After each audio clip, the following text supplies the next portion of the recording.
Special session of the Littleton Planning Commission, November 28th, 2011.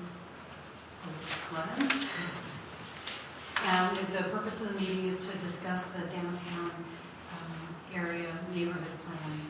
So do we have roll today? Linda Fickey. Present. Pat Agnew. Here. Chris Anderson. Here. David Metcalf. Craig Coronado. Here. Steve Buckensett. Here. Anyone else? Elrod. That's it. Jennifer. Oh, Jennifer. Brandon. We have one.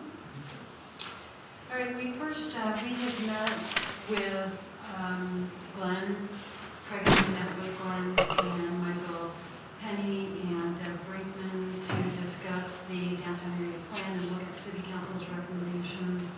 And we agreed to identify 11 items that we can approve very quickly. But we decided the best way to approach our review of the downtown area, the downtown neighborhood plan, is to take this list of priorities and go through it issue by issue. And what we have in our packet today is something that Glenn and Dennis put together regarding recommendations regarding council changes to the downtown neighborhood plan. So this has suggested language to address some of the issues that we have. And also in the packet, and Glenn, let me know if you need to stop talking. In the packet we have the original council communication, which has all of the 29 recommendations that City Council pushed back to the Planning Commission. And we also have our original Planning Commission amendments that we wish to carry forward to the City Council. So with that, let me turn it over to Glenn. Thank you. I think our goal tonight was to reach an agreement, and what staff put together was kind of a middle ground. You'll see sometimes in some of the cases we recommend that we go ahead and go with the original change to the plan. In some cases we said councils make sense and this is why, and then we've drafted some middle ground as well. And as you remember, at one point we asked you, of the 29 changes that the council made to the downtown neighborhood plan, what do you feel most strongly about? And we did a vote of the top 10 of what those projects were, and that's reflected in this spreadsheet that's, what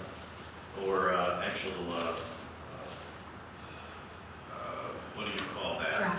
Graph. There you go. I knew that was a tough word. Graph that's on the front page. And then what staff did is we just took them in order and we addressed each issue. So without further ado, and one thing I did want to mention, first turn your cell phones off. I forgot to mention that. It's going to screw up the sound system. And what we were really hoping is that we could take final action tonight, potentially get before the City Council next week on the 6th. Because this is only a special study session, our city attorney said we can't take final action, but that doesn't mean we can't take votes amongst ourselves just to reach a consensus on various issues. But we will bring it back to your next meeting in December 12th, hopefully for a final vote, then to send it back to council on December 20th. So that's kind of where we go from here. So just to jump right into it, the number one, I think, with everybody was the height map. And as you remember, you worked long and hard on trying to solve the issue of what should be the ultimate heights in the downtown neighborhood plan. We brought it to council. We put together, is this the final map? Is this out of the plan? Yes. Okay. This was part of the plan. It went to council. Council raised some concerns that they felt that what the Planning Commission was actually saying is guaranteeing these heights. And so the ultimate action from the City Council was to bring everything down to the base of what the zoning 40 feet. And just put that across the board in the story. So I guess as we start talking about it in a group, and as I've looked at it in a little bit more detail, we really are kind of getting hung up on a map. And the concern with that is I think that gives a false sense of security to the citizens who were concerned about too much height, because I think the mayor was very accurate. We can say this in the plan, but that does not mean somebody can come in and ask for additional height. And you may have a situation where you agree. And one of the things I think about, and I try to make what would really make something attractive for downtown. But let's say Google is looking at putting a corporate headquarters. They love downtown Littleton. They want to locate here. They're bringing 100 jobs that average 100,000 a year on average. They're going to put in additional public parking, for instance, so we can perhaps solve some of the concerns with shortages of parking in the downtown. Perhaps they don't want their technicians to walk from the light rail to their business, so they're going to develop kind of an integral shuttle system, but a lot of amenities. And they want for that 20 additional feet. Well, that's going to be kind of a tough case to argue that no, they shall be at 40 feet only. So those are some of the cases that you're going to hear, and you're going to hear them. I think the fact, even that if we show a map in this downtown plan, that's just a policy. And if you look at the zoning, which is right behind me, most of the area is CA, so we talk about 40 feet is allowed, and Des, please stop me if I'm wrong. But that the code allows them to come in for a PD, go to the planning commission, and make a case to go above 40 feet. On top of that, we have this circle, which is the TIS. So even in the CA areas, and you'll see there's actually B2, which has no height restriction, I believe. But in any case, anybody develops in these areas, any redevelopment, they're back before you anyhow. So you're not going to solve the issue of not having to make a tough decision on height. Regardless, it's going to come before you. So I think from staff standpoint, why get hung up on a map? We kind of know the reasons of why we would support height. We've stated in a number of cases throughout the downtown neighborhood plan. So let's just lose the map. Let's have the map go away, and what I'm suggesting here is that we add in some additional language so that when you are faced with the decision of going above the minimum that's allowed by zoning, you've got some good criteria to base a decision on. So under LU 10, what we recommend is that the new wording be the height of future buildings in downtown should respect the historic scale and character of downtown.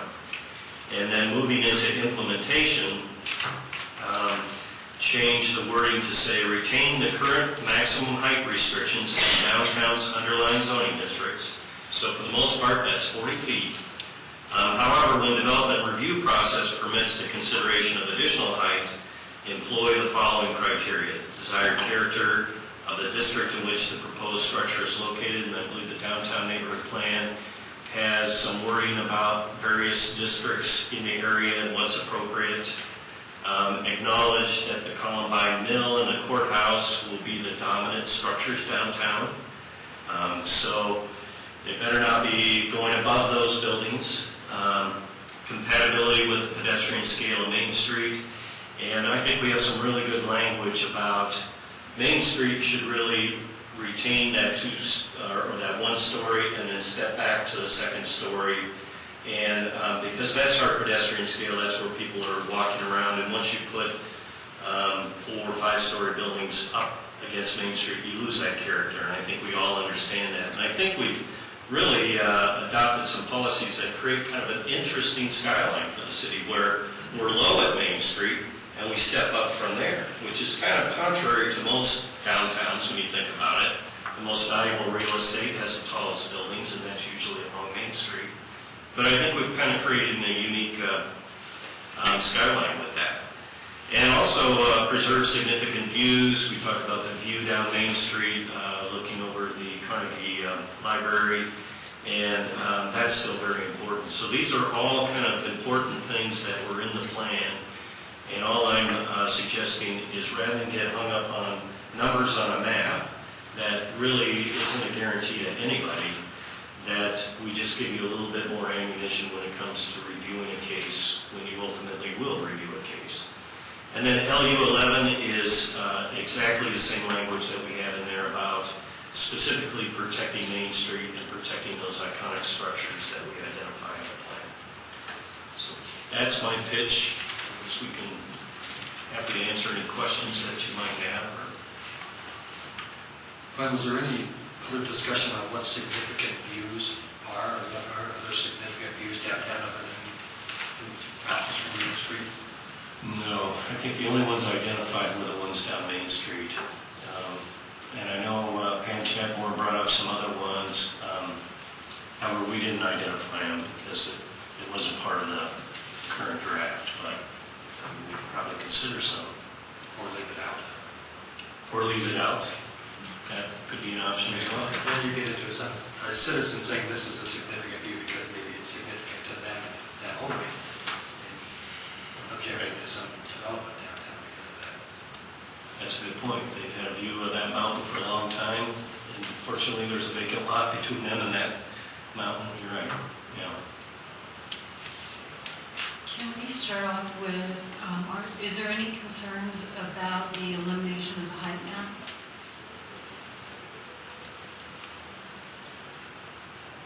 Yes. I think it just throws out everything that we worked months on, but I understand the reasoning for why we're going back to what we had before, limiting it to 40 feet, plus when the PDO had the ability to change that. We're not going to get that past council anyway, so it's not being there.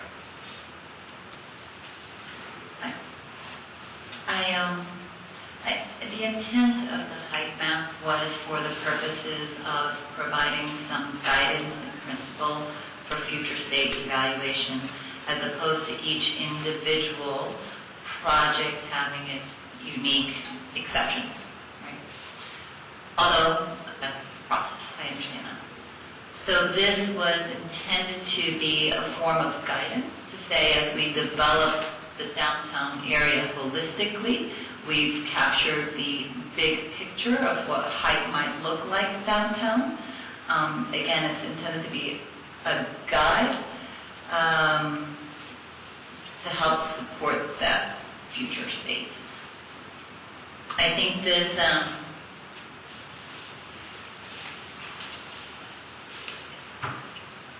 it's still generalizing, and I don't know that it necessarily is adding any significant parameters that we can kind of sink our teeth into and say, okay, desired character is subjective, significant views is subjective. So I think if we approve this, we are recognizing that we're still in the same position, same state. Each project that's presented will be subjective to that process.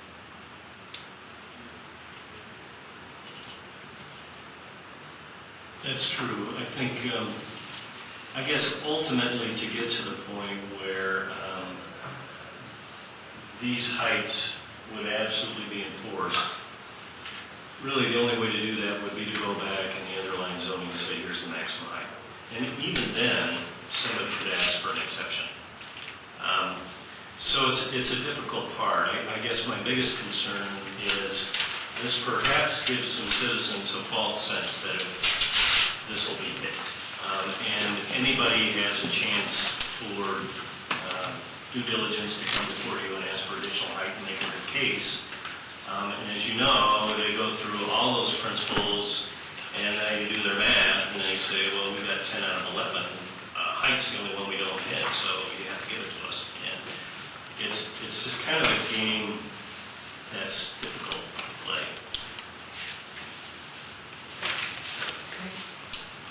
I think all of us, having worked through this, are real intimately familiar with this map, and if applications came before us, we have that sense of the scale, as you mentioned. moving away from the historic Main Street and allowing additional heights outside that area. But the concern would be to future planning commissions that haven't had the opportunity to participate in that discussion, how the guidance that's in here now would impact their decision making. Might be quite different. It is, I think it does strengthen what we have by adding the criteria. I think the criteria are good, and I think they should be a part of a deliberative process when considering PDO height relief. I tend to support the language that's in here.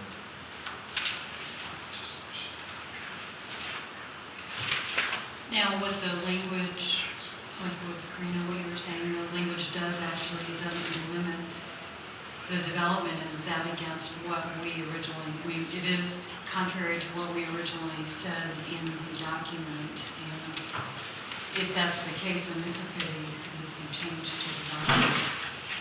Unless you feel comfortable with the language, with no actual heights in the plan, is this language strong enough to put those limitations in the plan? It's referring to the current restrictions that are in the zone. Like, so that is strict, it's defined. It doesn't necessarily have to be restated here. So I feel like it's as tight as having a map, the only difference being that we're stopping at 40 feet rather than 50. We're using the existing zoning, Right, which, and it wouldn't be that 40 feet in some cases. other than the one area where it's 30, it would be 40 across the board. Right? No, as a PDO, they can go as we approve. I understand. I'm saying as a rule, as a starting point, which is the same thing as the map, it's a starting point. I think we're in the same place. Only difference being that, it's not 45 or 50 feet. So B2 has no limit, correct? Correct. Correct, that would be the only difference. There's a few areas, that's B2, that has no height limit, and then I2 has no height limit, B3 has no height limit. These are way out on the edge. I think my point is, in the TIS, they're going to be before you anyhow on these sites. So it forces them to come in, right, in the B2 areas, regardless of the zoning, and show you their development. So they may stay within the 40 feet, they may ask to go higher. Can I just take one moment to introduce Michael Denny, the city manager, and Deb Brinkman, who is the new council president/mayor, and welcome them to our planning commission meeting. And if everybody agrees, I'd like to invite them to the table. Sorry, we got talking to it also, it was passed out. And do you have packets? Do you guys have packets? We got a couple extra. Yeah.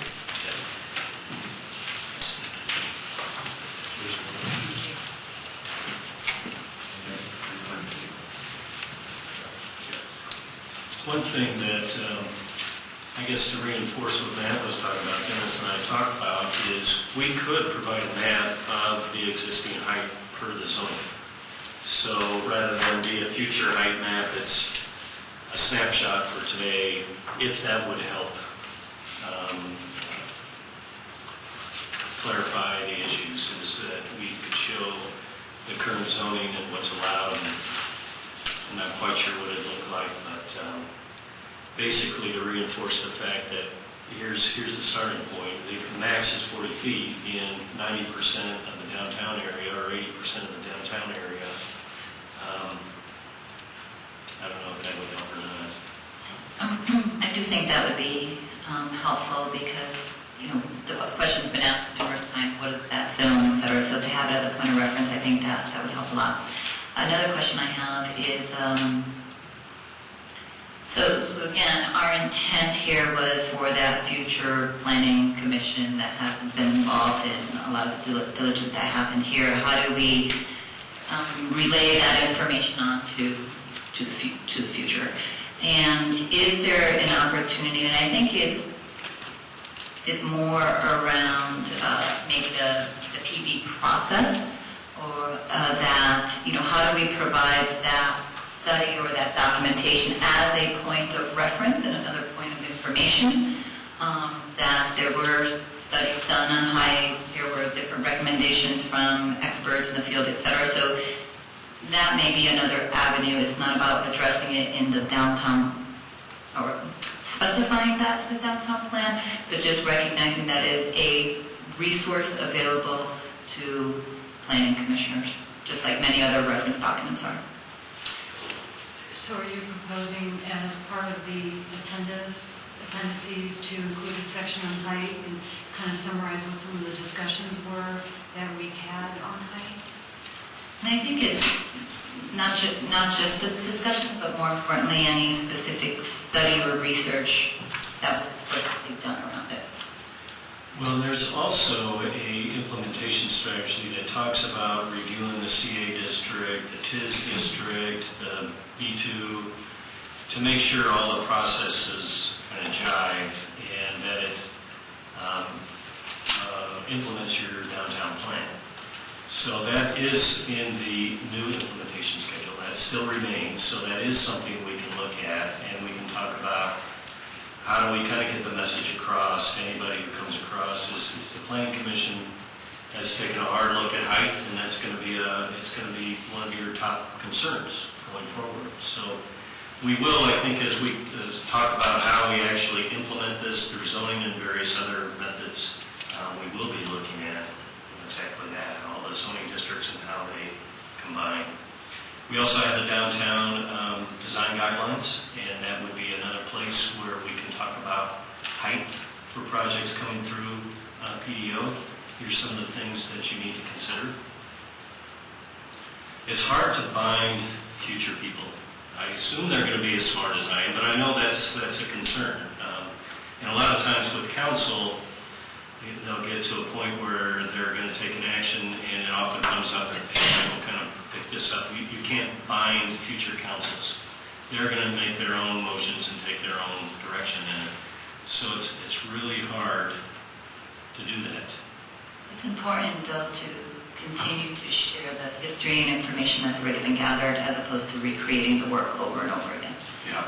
So I think that's my concern, and that's why, to me, this was intended to be a guideline. I can appreciate it not being binding, but how do we, I just want to make sure we don't lose sight of the work and the influence to this as a guideline, and that's captured somewhere. Also, staff, our role is, when we review a case, we use this. If it's downtown, this is going to be the principal thing we refer to in making a recommendation to you. So, we will be here forever. But this is not. This is what we're taking out of here now, and so it won't be. So, to the suggestion, it either becomes part of the appendices, or as long as it's part of some other resource document accessible. I don't know where the best place is for it, but I think it's important to have it as a resource. All right. I had one question. Glenn had mentioned about putting in the current height map, but I think that might be almost as confusing as this if they have the ability to come in. The public will think that, it's 40 feet, that's it, and won't go any higher than that. Unless you put in that this is current height map, except for the B2 and the B3, which can go as high as you want, or if you're coming from the PDO, they can go higher. And you have to explain all that, you got to put in that map.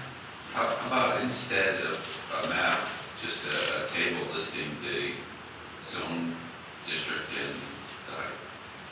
But that's It's not part of the set by the appendices. boundaries. It's still subject to change if somebody comes in with a PDO, they can I understand. higher. So I think it, again, gives, the public didn't like the 50 feet, but they also think it's 40 when it's not really 40. No. Well, and we do have the actual current zoning map. This map is part of the plan.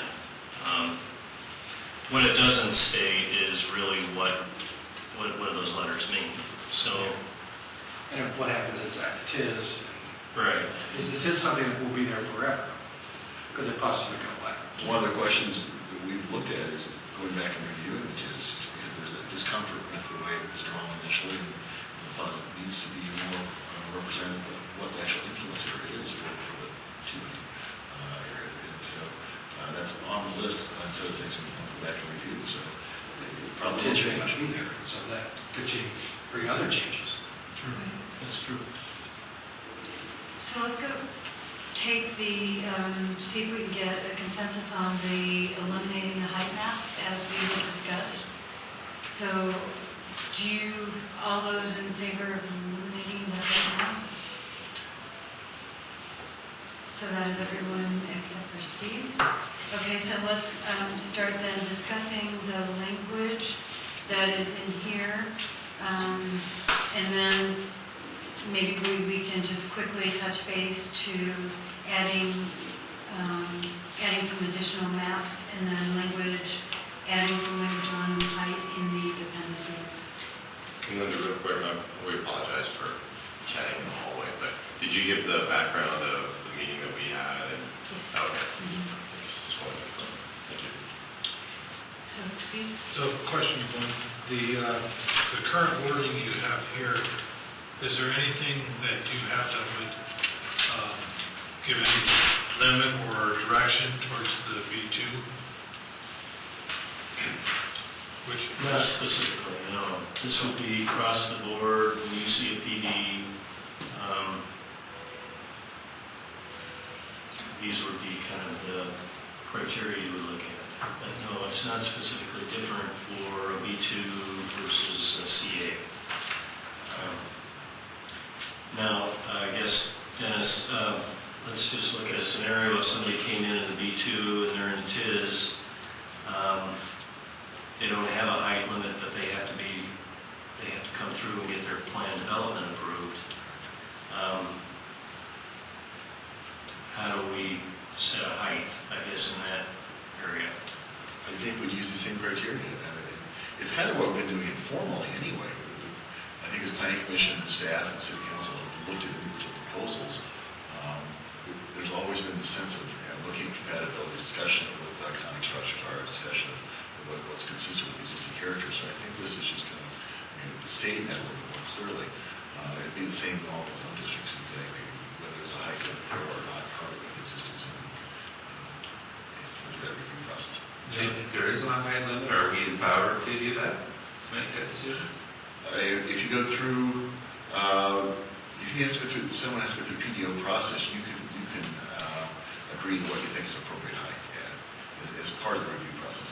And the reality is, given the parking requirements, the open space requirements, the size of the lots that we have downtown, the lack of large assemblages that we have, we're not going to get very tall buildings. So, 40 feet, 50 feet is probably about as high as you're ever going to get, no matter where you are. Okay, how about, Kurt, your suggestion to delete LU10A number 4, preservation of significant views with special emphasis on the views of the mountains as seen from Main Street east of Curtis Street. My suggestion is just the significant views. I'm okay with the rest of it. So just delete the significant? Because I think significant views is a logical interpretation. So it would be in preservation of views of mountains as seen from Main Street east of Curtis Street. Right. Okay.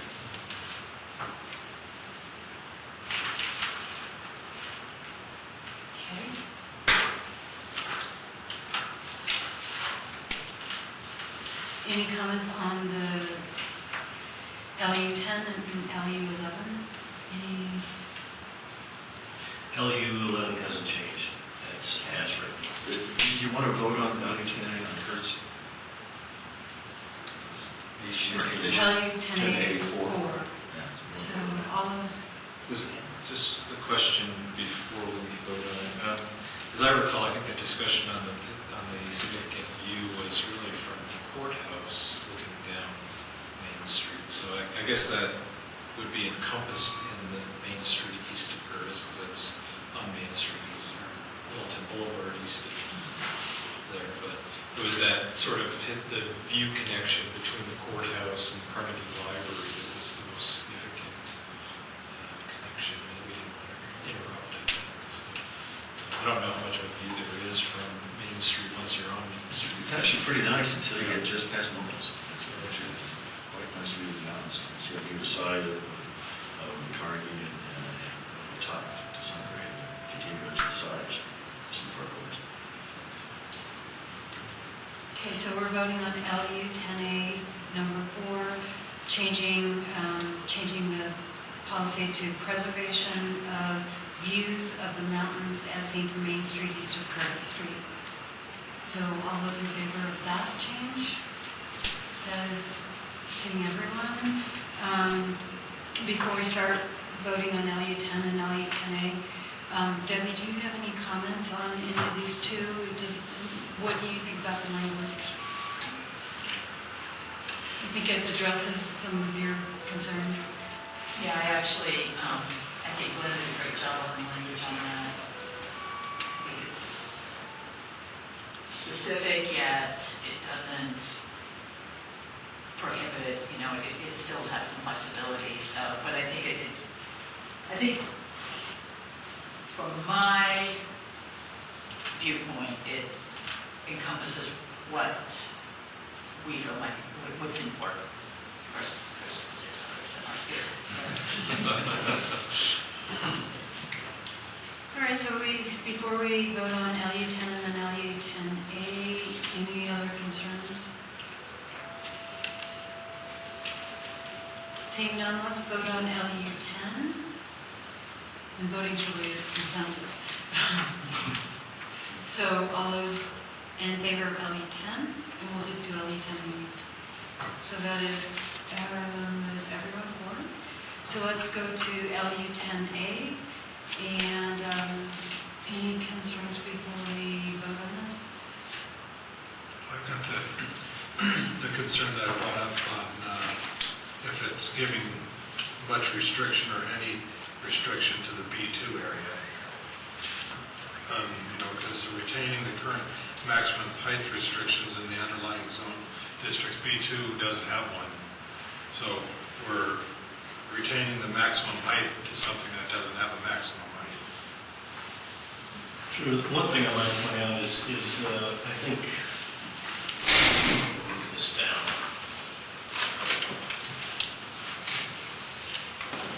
The most significant piece of B2 are on Main Street, I believe.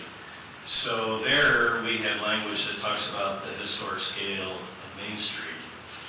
So in these cases where somebody could say, I want to go 80 feet, you have some pretty good controls, I think, in here to say that's not appropriate for our plan. We also have the Essex House over there too. True. Which is a B2, which, a person, I think lots of people would be pretty excited to see something happen there, even if it was going to be going to a 50 or 60 foot tall building. Right. Yeah, in fact, I should have used Google and that site. It would have been two good things. I've got some language that might address your concerns to you, if I see what you're saying. If we were to say retain the current maximum height restrictions in downtown's underlying zone districts, period, then if we were to say when the underlying zone district does not have a maximum height, or when development process permits the consideration of additional height, we employ the following criteria. Does that? Can you say that? Sure.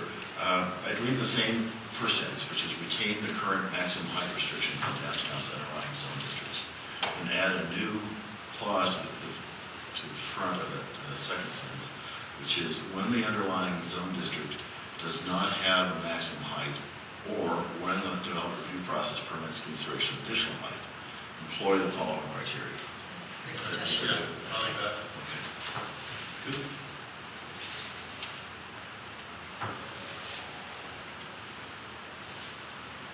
And that seems to clarify it too. Yeah, I agree. Okay. Any other comments on LU 10A?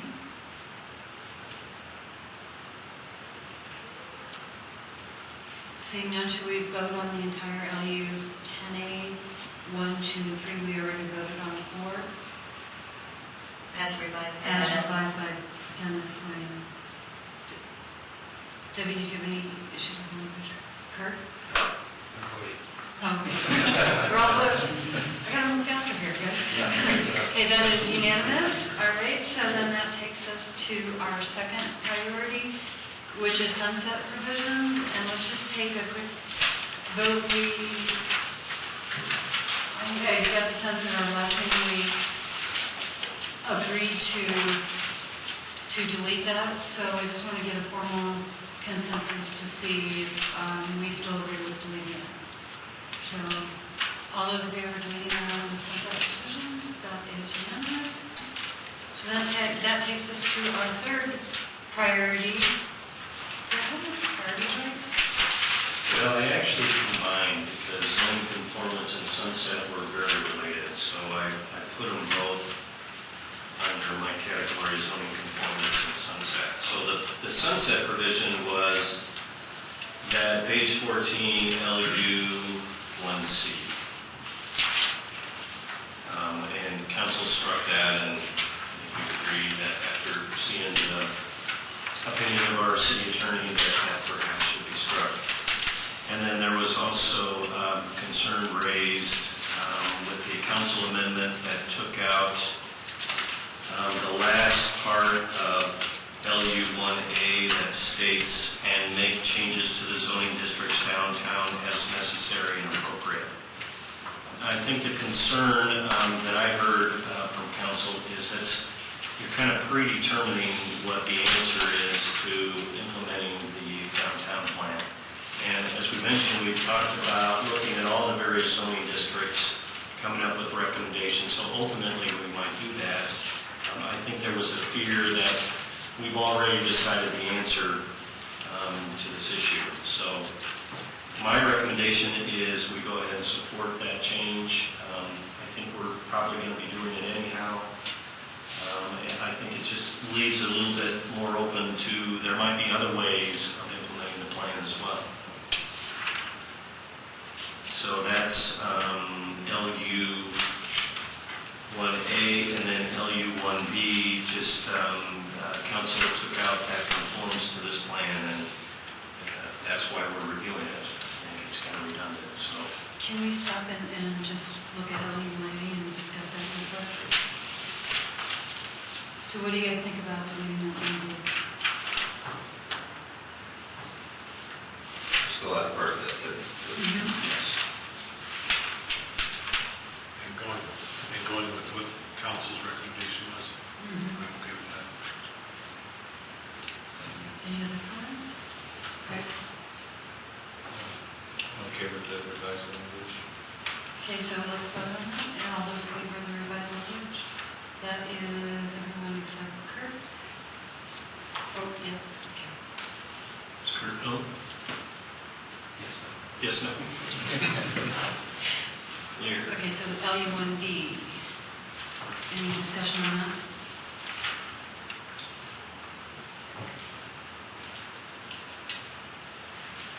Linda, if I may, I think just to emphasize Glenn's comments on these, the planning commission will be involved in both of those areas that are now struck, because obviously when there is a review of council directs staff to update something, you will be part of that, and it may actually come from a recommendation that you all make as you're looking at code sections, working with staff on something. So I'm very confident that this will not get lost, but you guys will be intimately involved in this as well, and we'll keep it as live as you feel like it needs to be as you're making recommendations.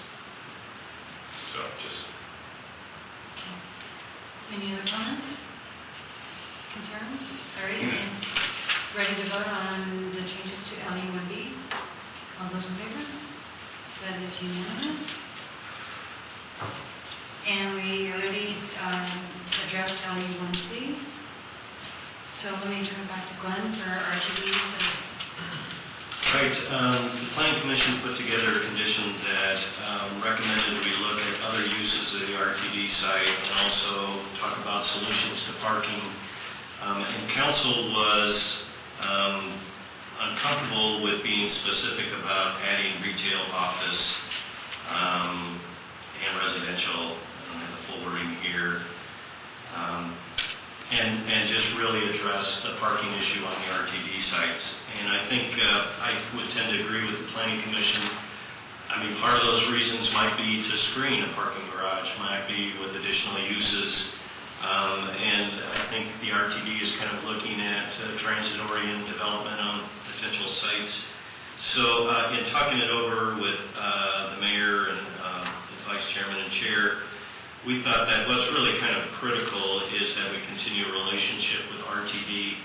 And of course, the Planning Commission is going to be involved in any future use or reuse of the downtown area. So really emphasize that and also address the parking. So the language that staff is proposing is that instead we reword the condition to state continue relationship with RTD to ensure the use of their property in the future positively impacts the downtown and seek mutually beneficial solutions to parking. Comments? Just for those of you that weren't involved in the public process early in the development of this comp plan, the RTD's TOD manager actually lives in Littleton and was here and made a point to say how important that station area is in their future plans and to him personally as a resident.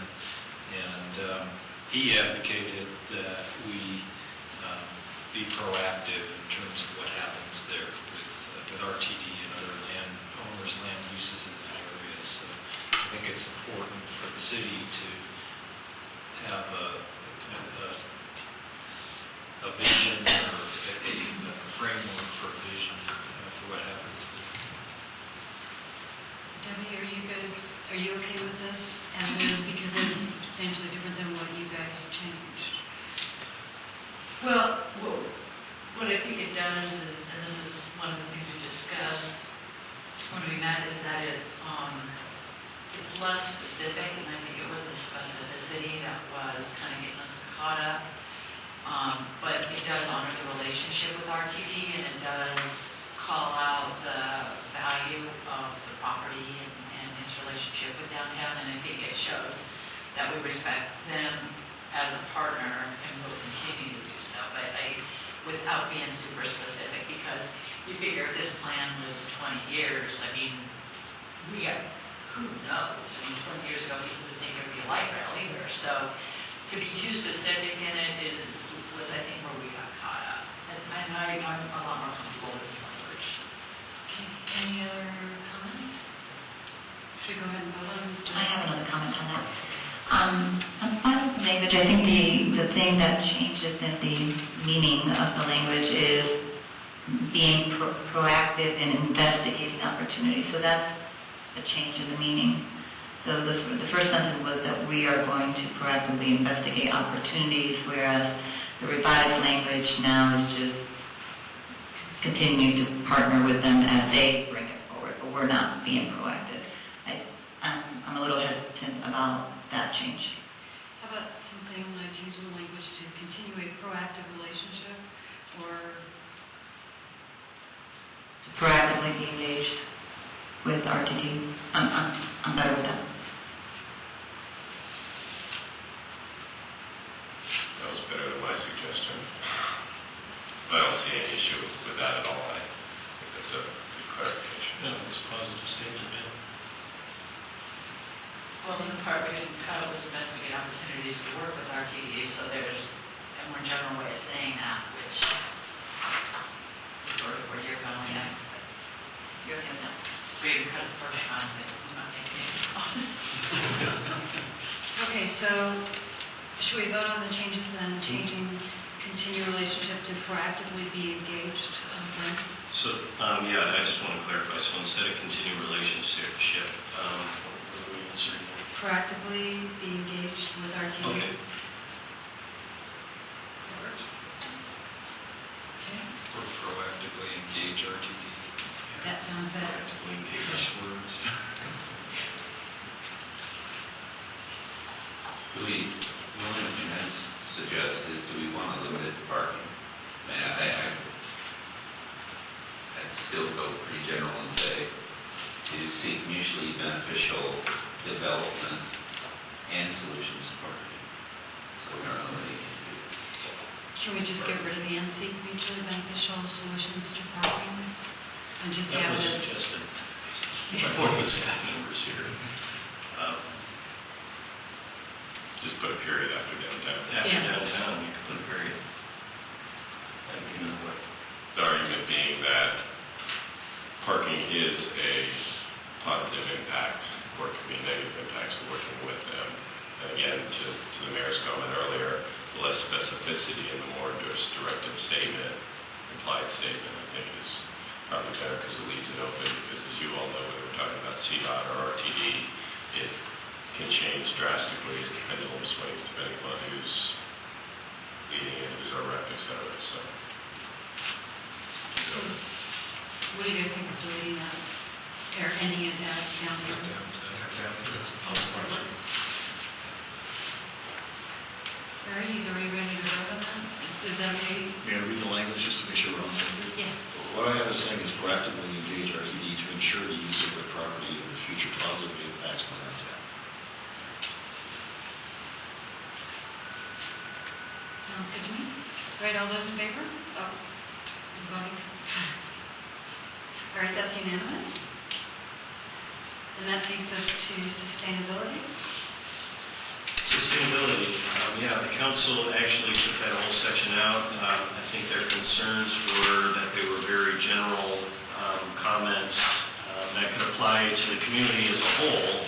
And I think ultimately, when we do the overall comp plan, we would certainly have these sections of sustainability. But as I started thinking about it, really, with our downtown, we have kind of a unique situation. So I would tend to agree that we should include something. So what I suggested was we provide a goal and we provide a policy. We drop the implementation standards because those are the very broad brush implementations, and we support sustainable development in the downtown because it's kind of a unique environment of a mix of uses, a mix of housing and employment and transportation. And it's kind of a unique laboratory for sustainability. So I think that's kind of a really good message. So that's my recommendation is the wording under goal. And one of the things that Michael did recommend is that we have a template for the actual overall plan so that we'll have a good idea of what we have in there. And I would think probably one of our near future steps is to develop that template. And also agree with the template for moving forward with other downtown area, other area plans. So, and then we can just insert language whenever we want and work with that, and we'll have a good idea of how we're moving forward. So I guess, what do you think about the recommendations that Glenn made with the sustainability? And first is to change the language under F.F sustainability to get rid of identify and complete and just say support projects.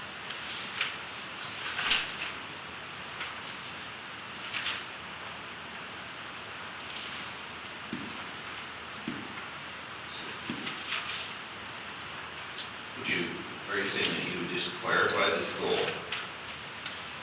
Yeah, I would rewrite the goal to say downtown is an environment characterized by a mix of land uses, historic structures, housing, and transportation options that will provide many opportunities to implement sustainable practices. The city will model, and then it goes back to the original language in the goal. The city will model and communicate practices. And then you end up with one policy, and that's support projects and so on. So the goal is at the bottom of this page. It's a little confusing. Any comments? So we delete S1 and S2? Yes. We're keeping this one. That's one script. So it's just a policy. The intent would be, just to restate essentially what Linda said, is that you would have a more minor section, which is what staff is proposing within each sub-area plan. And then the term that we used in the meeting was Glenn would figure out where to put this in a parking lot. which is ironic after talking about RTD, but essentially you guys would continue to craft, as Linda stated, as the more global issues around sustainability. For example, if you wanted the S1 that's struck through here, you would say, I want to throw that into the more global statement and start to set up that template so that you've got essentially a holding pattern for this. Because part of the conversation and issue, I think, is you've got a 1981 plan and you're trying to do some sub-area pieces beyond it. As you guys have experienced in the conversation with the council, how that went was, where do you stick these? Do you need that full in-depth sustainability or environmental statement in every sub-area plan? Probably not. It doesn't make a lot of sense. So pick the components that you think are pertinent, which is what Glenn has attempted to do for, in this case, the downtown, and then take those other pieces off and start adding them into this, what ultimately will be this umbrella housing, whatever you guys find as you go through these multiple processes. So I just want to be clear, we're not removing anything from the totality of the conversation, removing it from this document and shoving it up into another location yet to be determined, but held by our community development in a parking lot. And A virtual parking lot. I did kind of screw this up as far as the headings, and I think that's what you're asking. FS sustainability should be the heading above the goal here. And then S1 becomes support projects that address the focus areas and so on and so So forth. that's becoming the policy. Yes, The only policy. that's becoming the sole most important policy. Yeah, what I was concerned about was that we were eliminating the various policies, but I think by changing the wording to say support can come in many ways, and it can incorporate all of the things that we specifically laid out, but I still, I don't know that we've captured everything, so I think by loosely calling it support, it allows us the opportunity to support as necessary, whether it's Through city efforts. city efforts, information is correct. Okay. Question. Can those policies that we're taking out of the downtown area plan be somehow adopted, amended into the overall comp plan as part of this process in that parking lot, but as part of an amendment to the comp plan? So we don't lose them? I think that's the idea of the parking lot, is here's some remaining issues that we want to address when we get to the larger scale plan. So I would think it could be a part of their motion that the parking lot shall include adopting these sustainability goals into the overall city's comp plan sometime in the future. That way it's set in history. And to Linda's comment about putting together templates, I think that would be something that you all could decide when you want to bring that forward, because in my mind, those more global statements like sustainability, environmental components are being held by you. And until you move those forward, once you've had a chance, whether it's another study session that you put together to really talk about those, we start to flush those out. However, you guys decide you want to do that and working with the staff. Those are just seated here and they won't get lost. And, my sense is you wouldn't want to piecemeal that, giving it to the council, because if we're really talking about those more global things, I like Linda's approach with the template of sitting down and figuring what are those, and then actually probably spend a little bit of time, word spending has negative connotations, but spending some time figuring out what is it, how do you want to at least craft the framework of that and move it forward. And probably don't want to try to shove the sustainability, move the sustainability with the comp plan, right, with the downtown area plan, or rather hold that until you've had additional conversation. Just a recommendation in terms of convolution that's there. I think it's really easy to say you've got a component of sustainability in the downtown plan that you believe is specifically relevant to the downtown plan. You guys are working on a citywide definition of sustainability, which you plan to recommend to the council that they incorporate it, as you stated, directly into the comp plan. Steve, sorry. Dan's already, Glenn already talked about it. My question was the headers. Yeah, it's a mistake, sorry. So can we vote on the goal and then vote on the policies? Deb, sorry. Basically, council wants to eliminate it completely. We are trying to find a compromise on some of these issues, some middle ground. The issue on the sustainability for most of us was really that it isn't so much a land use issue, and this is a land use document.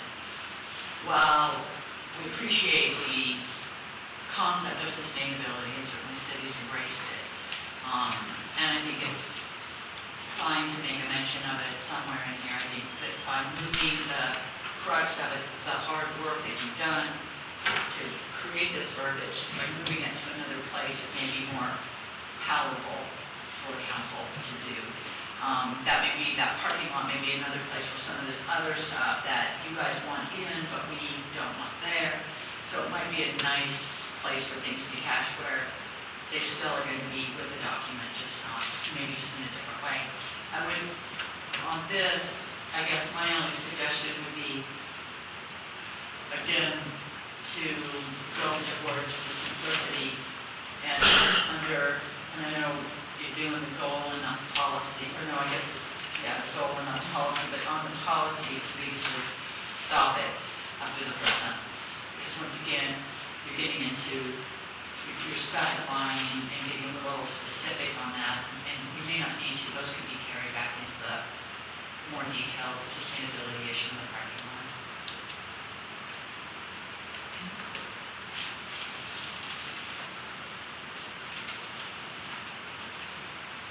Any comments on the goal?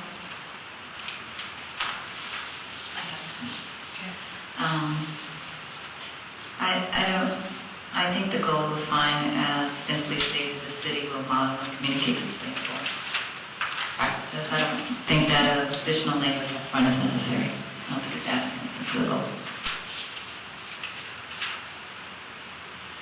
And I think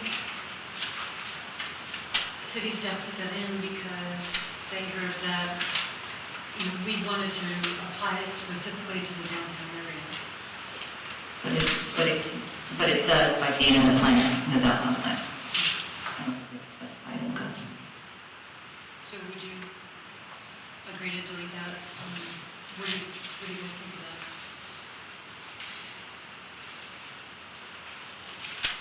So we have the motion as the city will model and communicate sustainable practices and will support the public and private sector's efforts to improve the built environment. So, any other comments before we vote? Seeing none. Pardon? Which are we voting on? We're Just- voting on removing that first sentence? The goal, From the goal. The bold, right? Yeah. deleting Deleting bold first sentence, instead of words, for centers. or hours. Well, we can take that one. Take it to the parking. Put it to the parking lot. Okay, movement is to put it to the parking lot. Create the parking lot. Let's just delete it and we'll deal with the parking later. All right, all those in favor of deleting that? Okay, you don't agree. So that passes. Right, I wouldn't add anything. You were against, so one, two, I think it was 3 no. let's revote here real quick. All those in favor of deleting the language? So that's 2 against, Patty and Steve. That motion carried. Motion is the wrong word. So how about the main goal then? And the rest of the sentence? So all those in favor of that one? So that is, the goal, the rest of the goal. The city will model and communicate. Policy, right? The goal, not policy. I thought we just voted on that. We voted on deleting the full The text. first sentence. Yeah, so now we're voting on the rest. Okay. Matt, are you voting? Okay. That's unanimous. Will we accept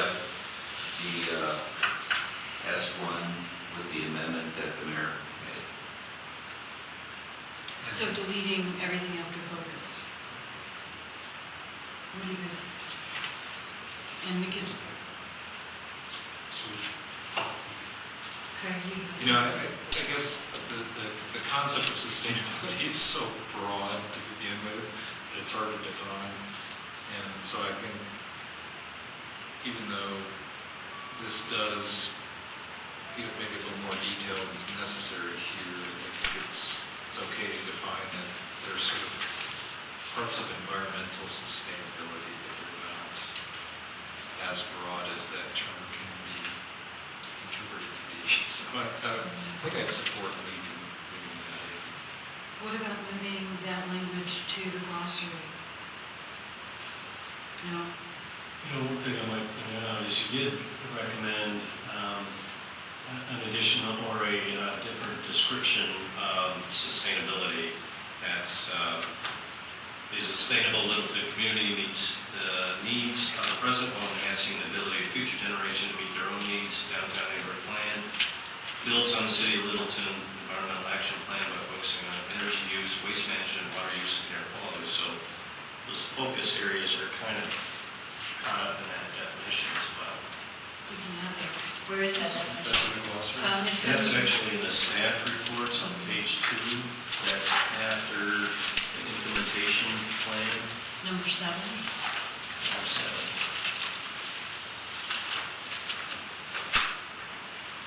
And it goes back to when you made your motion to adopt the downtown neighborhood plan with these 7 changes. That's the last one there.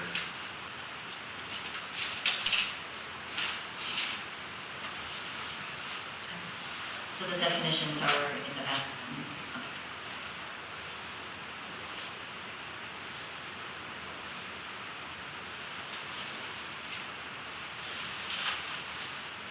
Well, in that case, I think that just by using that first sentence, it's pretty clear.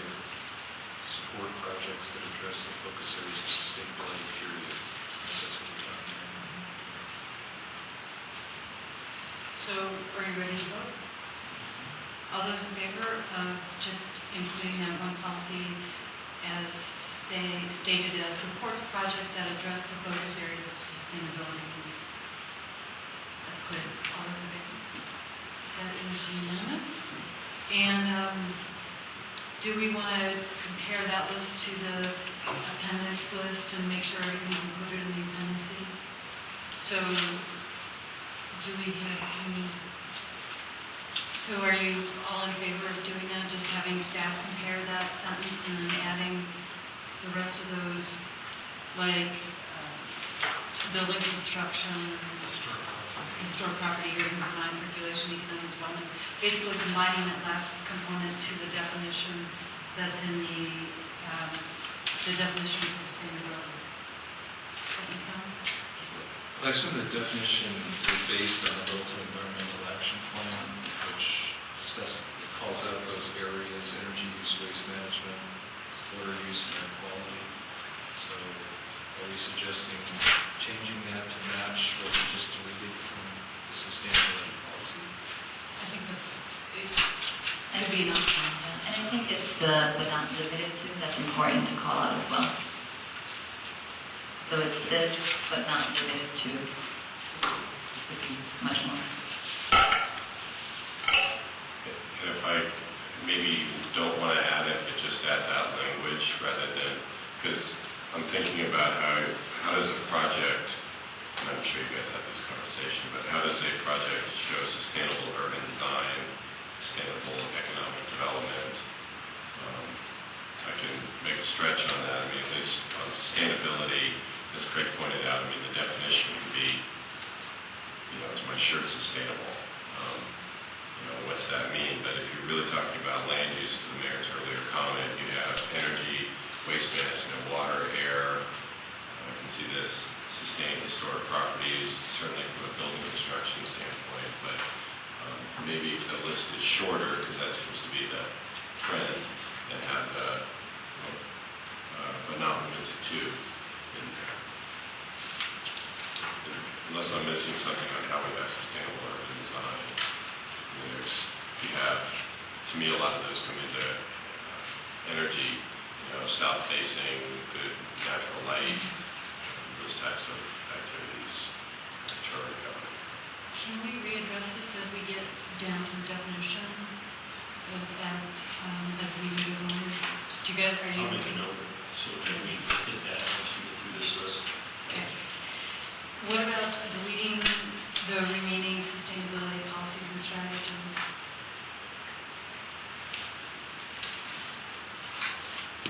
For voting.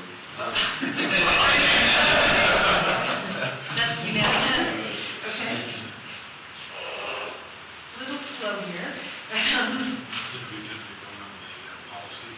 Yes, so Focus area on, text, no, we're going to readdress that when we deal with the definition of sustainability, whether to include. We stopped it at sustainability. Yeah. we have voted on that already. One thing I have forgotten is that, to Karina's point, did we want to add a map to the plan? No? Not a map, but just making sure this is a resource somewhere. So mentioning resource? That we go back to the whole discussion around. Yeah, back to the height map. Sorry, guys, I forgot to bring this up. So parking lot, I think we talked about, well, in fact, we just discussed the condition where we're looking at all the zoning minutes, LE1B, review CA district, TIZ, PDO, blah, blah, blah. So I'm not sure, so maybe a future parking lot that we somehow save the height map and see where it might apply through that process. Okay. Okay. And then also we had a suggestion that we add language to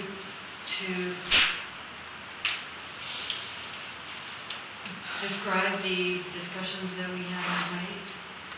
So we're to summarize the discussion we had on height to get it to set the height discussion in context. I can help.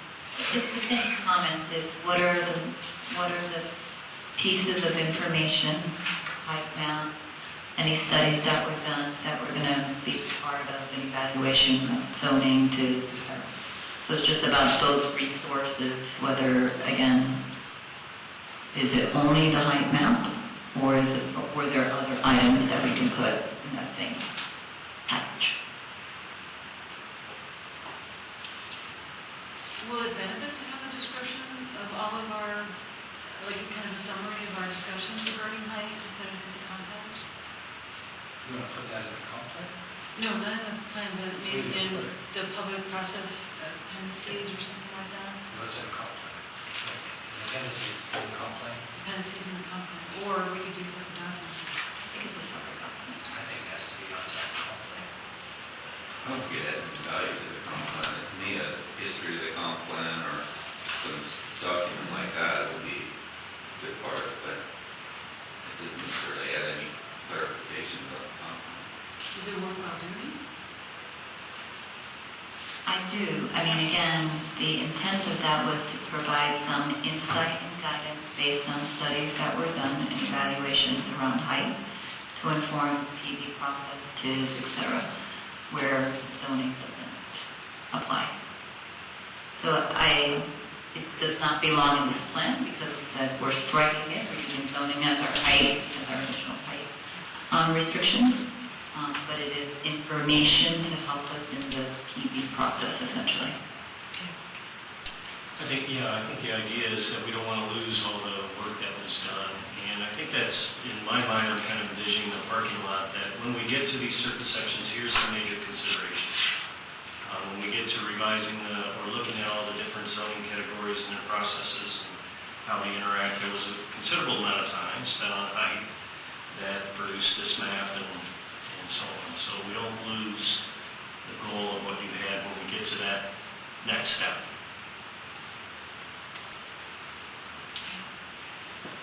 Can we jump real quick back to sustainability? Did we want to add a sentence or a note that says sustainability will also be incorporated and or moved to the city's overall comp plan? I think we'd park that in the parking lot as well. Right.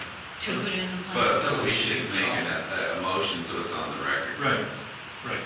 So, yeah, so we make a motion that there be a section in the overall comp plan document carefully defining sustainability practices. Okay, do we have a second? Second. Informal second? All those in favor? That is, everyone except Kurt? Okay, so I'm sorry, back to Glenn now. Where are we now? We are at appendices. All right. Yeah, the council basically felt the appendices just added bulk, I think, and a whole lot of background to the plan. So they recommended eliminating appendices B, C, D, and F, and then relabel E as B. And I think E was the glossary of terms. And I think as we started to look at it, I think the Planning Commission agreed with the Appendix B as being perhaps redundant and confusing, and that was kind of the future view of after we implement the plan, this is what happens in our downtown. But it was very confusing with the plan and reading what the future is going to be. So I think when we had a study session with the council, I think the Planning Commission was okay with eliminating B.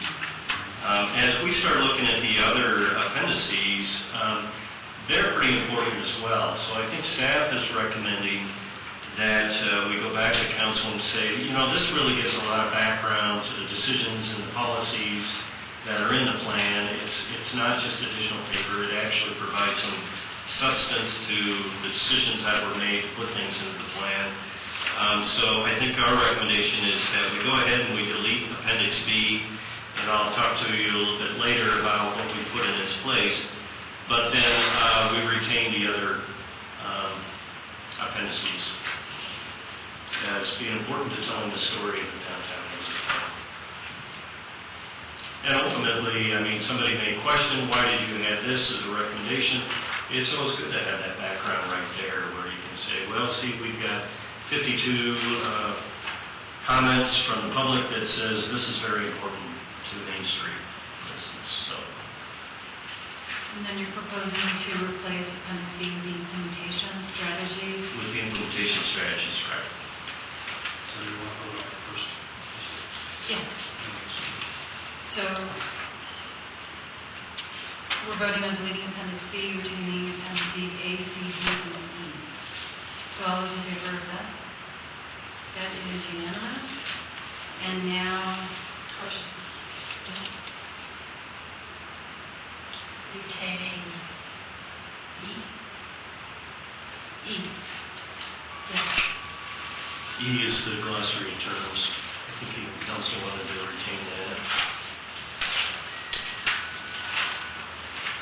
Okay, gotcha. So then, replace B with implementation strategies, describing this document with the changes with it. The recommendations are below. Should we just hold off until we get to Yeah. the section? Okay. Yeah, we'll talk about the implementation when we get to it. Okay, so now we're at the Parking table.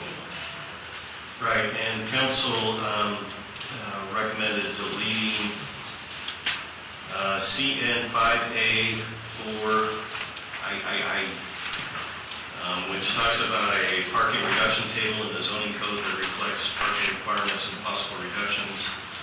Again, I think the concern was we're jumping to conclusions as a predetermined answer to parking issues. And what I like about item 4 is we talk about two possible solutions, one being a regulatory solution and one being perhaps an incentive to solving parking. And then I talks about, really I think the same thing as 3, a hierarchy of parking requirements that help implement the vision, goals, and policies of the plan. I think it pretty much says what 3 would do. So that, I think, is more of a regulatory answer. And then we talk about incentive programs. So I think it's great with 4I and II. I don't know how to say that. So staff's recommendation is that you go ahead and support council's amendment of deleting the 3I.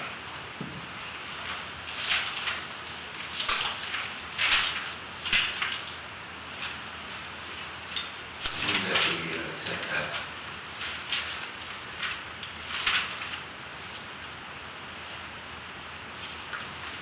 Second?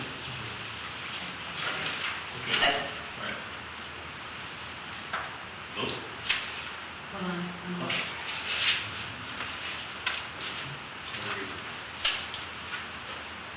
Okay. So, all those in favor of deleting? Aye, aye, aye. Aye. That is unanimous? Okay. And can we real quick go back to Appendix E? Steve found something that's important. On Appendix E, page 49, number 36, is the sunset provision. That I'd like to remove the sunset provision out of the glossary. So we can remove the sunset provision out of the document. What page is that on? 49.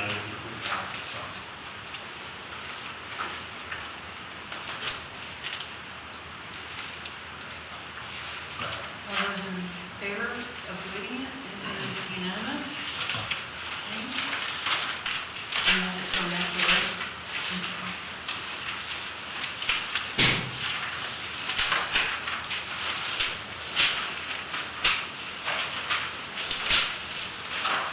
Okay, so that takes us to community events and cultural amenities.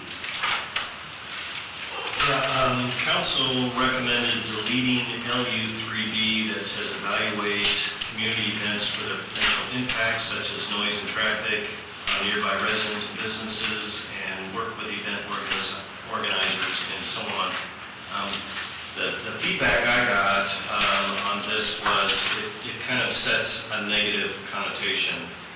We've kind of described the downtown as a dynamic place, and this kind of sends a message of we're going to regulate the events that we have downtown. And then also related to that, on page 17 was LU14, where we talk about the importance of cultural amenities such as art galleries and town hall art center, and that we work with the Merchants Association. And I think the feeling or the comments that we heard from council was that's kind of redundant. We do that anyhow. Does it need to be in here? So as the committee or the group that met last week discussed this, we thought, well, perhaps we can combine LU3 and LU14 and put it perhaps more in an economic development area. So what staff is recommending is that we go ahead and do that. Actually, all of LU3 and LU14 has been incorporated into economic development under the policy of ED1, and I'm recommending that we change the language to state downtown should be Littleton Civic and Cultural Center, a regional destination as well as an economic generator, and that we add additional implementation strategies of ED1C, facilitate and support the use of Main Street and its cross streets as the setting of community events, and ED1D, cultural amenities such as art gallery and the town hall art center should be promoted in order to strengthen downtown as a cultural center. So we've kind of captured the idea of LU3 and moved it more into an economic development where we're putting our best foot forward to the local community as well as the regional area for our downtown. So that's our recommendation. Dan, what do you think? I think it's a good compromise. I don't have a problem with it. My only question, and I had this question when we first went over it, is and I still have a problem with this. If you guys can talk me out of it, I'm willing to listen. But to specifically call out art galleries, it still still bothers me because I see an art gallery as, Town Hall Art Center is a city-owned deal. But art galleries typically are not. Art gallery, our museum has an art gallery, but that's not what we're talking about. So Andy Marquez, call him an art gallery, that's a for-profit organization. I mean, that's a business. So how do cultural amenities, can we just say cultural amenities and the Town Hall Art Center? Because I don't know if you guys if there's a specific point you're getting at there that you wanted to say art galleries, maybe you could say something else would mean what you wanted to mean. Can we delete such as art galleries in the Town Hall Art Center and leave it global? Based upon that, I was going to make that same suggestion. I think that actually works to our favor. Cultural amenities can go beyond the art galleries. There's a lot more things. So, before, 20-somethings might not see art galleries and town hall center as a cultural amenity. Group huts. Exactly. Unless there are nudes involved, So, Glenn, can I understand your thinking? I think I followed the thinking of taking it out of land use and putting it into economic development because it's about drawing more people to the area. Was there, and maybe Linda, you have a little bit more perspective on this in history, of why it was in land use? Was it intended to suggest that our land use should be designed in such a way that it allows for open space for community developments? I'm just trying to understand why it was first placed in land use, if there was a history on that. Dennis, do you? I don't really remember, how did it, I'm not sure. As I recall, the concern was about mitigating potential impacts from events. I think that because of the mixed-use nature of downtown. On the R5 especially, some of the residential areas that surround downtown. We heard that from the public process, that we love the cultural amenities, the events that are downtown. However, consideration should be given to scheduling, mitigating the negative impacts on the neighborhoods. That's why there's a plan use. And we're no longer saying that here. So should we go ahead and vote for the policy of ED1, ED1C, and ED1D with the deletion. with the deletion of such as art galleries and the Town Hall Art Center? So all those in favor of those changes, that is unanimous. And Debbie, does that adequately address your concern? Yeah. Thank you. And then, what about the point that we may be missing, the minimizing the impacts into the surrounding neighborhoods? Do we have that in the economic development? Do we have something that states, evaluate impact to the residential area? So I feel like I'm sure we have that language somewhere in here, and I don't know that it has to be specific to cultural. I think it was in place It was, where we had it. yeah, it used to be only 3D. And Corinne, my comment when we met to both Linda and Craig on this, and I guess to the mayor as well, is this is something that, to me, is a more immediate actionable item that staff's going to be responsible to as we're looking at special event permits that come through here. We're going to want to ensure, and the neighbors are going to comment to us, and the phone will ring, and the council's going to want to make sure that we are bringing events in here that are neighborhood friendly, that are themselves friendly. So when I looked at this and council's recommendation that it be removed, I didn't have any issues with that because I think that's more of a staff responsibility anyway as those permits come through. And the directive from the expectation will have conversations with the downtown merchants, we'll have the council, et cetera. And those will be shifted as we're looking at duration of the events, right, part of the day, all street closures, et cetera, et cetera. So I felt like you should be looking to us on that one to ensure that that occurs. Doesn't have to be between. Debbie? And I completely agree with that. I think it's a tactical thing. If you want to put it, make a reference to it in here in order to create a level of comfort with of that in a comp plan that any developer can take a look at.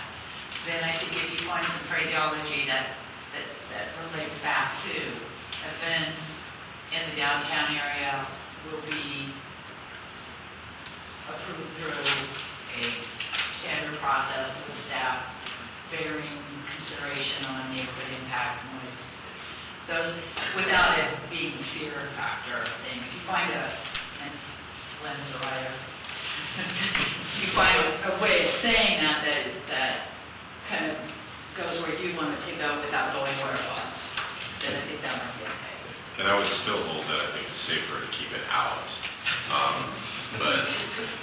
But ultimately, I would put it then, because I think the mayor's got some valid, because you could write in economic development as we are evaluating, as we collectively are evaluating future projects that want to come down, whether they're events or anything, that they are, and again, I will refer to Glenn as well, because he's the writer, but that are cohesive is not the word I'm looking for, but they are in conjunction, and they match with the character of the downtown. So we're not bringing in an event that's not in service of kind of what the character of downtown may have evolved into 5 or 10 years from now. Or we're not bringing in an arts fair if what we've evolved to is group ups. So can't think of the right C word I'm looking for, but you could have something there. So it's, so where I'm thinking we could add this if we wanted to was under ED1C. Are all community events subject to a permitting process? I can't speak to that off the top. We should. Sometimes we find out about it. Yeah, anything that's using the public right of way. Yeah. So That's true. Sidewalk. Absolutely, if they're using your right away in any way. So So could you footnote this so it's not considered a policy, you could just footnote Hold for on, 1C? hold on, Steve. I'd like to make the motion for Glenn to be able to come up with the wording for that and add it in there where he feels appropriate. Well, I think Karina's close. I was Comma. some language. Setting for community events, subject to permitting process. Or limitations or permitting process. But will that help the comfort of the neighbors that have complained to us over and over down there that they wanted some wording, something to make them feel that they were being protected? Well, I agree with Green, you don't have to be overly wordy here, you could say, just in that sentence was subject to standard permitting process, and that says it has to be reviewed. Michael, are you okay with that? Yeah, I was originally thinking about more words like that are I'm still trying to Cohesive. cohesive, those types of things. But I don't know that remembering the council conversation, there may be some. I mean, it's like any closure, street closure. You know, half the businesses are furious that you did it, the other half you gotta have more street closures.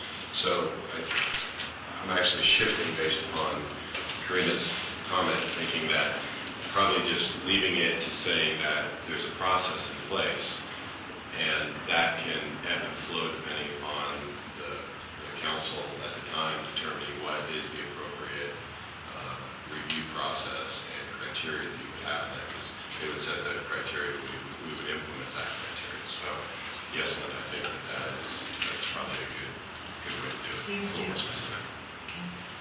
Deb, is that okay with you? So, that's a formal motion to add subjecting to standard permitting process at the end of the ED1C. So, all right, so should we go ahead and vote and all those in favor of that? And that is unanimous. Lots of unanimous today. And ED1D with the modifications of deleting such as articles. So, that is, yeah. I think that's unanimous. So that takes us to implementation. Okay, as you remember, there was some confusion over the implementation chart, And in fact, Councilmember Phil Cernanek made a motion to make some changes to clarify the intent. However, the ultimate decision was just to delete it entirely. After looking at it, I think there's some real value to the implementation. I think, or else we're just kind of guessing, and there was a lot of good work there. So what staff has done is basically implement what the council member's motion was, and that was to, first off, there was also a concern with who does what, and I think there was a concern of whose role it is to do these various projects, and ultimately we know that the Planning and Zoning Commission Council ultimately adopts it, but there was concern of, is that going to be interpreted as now council has to do a parking study and that sort of thing. So what I've done here as Appendix B is add in language that below are possible actions to be considered for implementation each year as adopted by the Community Development Department's work plan. I've changed duration to priority, and then per the council member's original motion, he stated anything that's stated as 24 months is a high priority. Anything that is ongoing should stay ongoing and long range. And then I think 36 months shall be medium priority. So I've gone through and I've taken out the ones that no longer apply because we've made amendments. And so Appendix B, and then we would ultimately roll that into Appendix B. And there might be some references, I think in the introduction we talked about implementation, so we might have to change some wording directing people towards the Appendix B. So that's what staff is recommending to do with the implementation strategies. Sorry, my favorite piece about the word.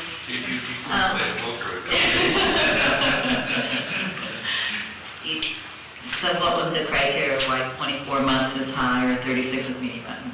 Was it just doesn't seem like there was some solid criteria of determining priority based on time. I think it was based on the idea that duration meant within the first 12 months we shall do this. 24 months this, so you could, and that's quite frankly how I interpret it too, that 12 months is immediate, that's a high priority, 24 would be something in the middle, and so on. As I went through and I started changing it, it actually did make sense to me. And maybe not, I am not as wed to it or as familiar with it as you are, but if there's some differences there, then... I come back to a comment that I've made before, I don't know what session. There's a difference between effort and priority. So effort could still be small and therefore done in a couple of months or 12 months in this case, but it may still be low priority. So that 12 months could in fact be a low priority item that's just easy or quicker to do. So to me, there is definitely a clear distinction between effort and priority. I think we're trying to combine the two and give it one definition. Now maybe as you've evaluated this, it ended up being accurate at the end of the day, but to me it's two different things. And I will tell you that from my perspective, this format works very well because in reality what's going to happen is when we're developing, for example, the 2013 budget, one of the documents Glenn's going to use is this, and then we're going to take that to the council. And so having a date time in here is not overly realistic in terms of how budgets work and how council sets priorities, etc. So having the implementation strategy and a priority is the right approach. If Planning Commission feels that if you want to go through each of these and make that determination of effort versus priority, I don't think there's any issue. It was a pretty quick 24, ended up being high, and since Councilmember Sinanek's not here, can't really speak for that, but I think he was just trying to shift it to this high, medium, long range, and so again, the format, I think, works very well for how the staff and the council can work together. If you want to go through this, I don't believe we're wedded at all to how you prioritize these in terms of high, medium, low range. Let me quickly really hard to figure out what the effort is at this point too, until you start analyzing the issues. But I'm not really sure at that point, so Deb? Well, that was one of Phil's, Councilman Cernanik's issues with this, particularly why he wanted to change duration to priority. He wanted to make it more effort-driven so that, because he said repeatedly that he felt it's very difficult to look at some of these and say how many resources it's going to take. That includes financial resources too, the hard money and then time. So without having that known on here, I think he was trying to find a place that it took it maybe closer without knowing the unknowns.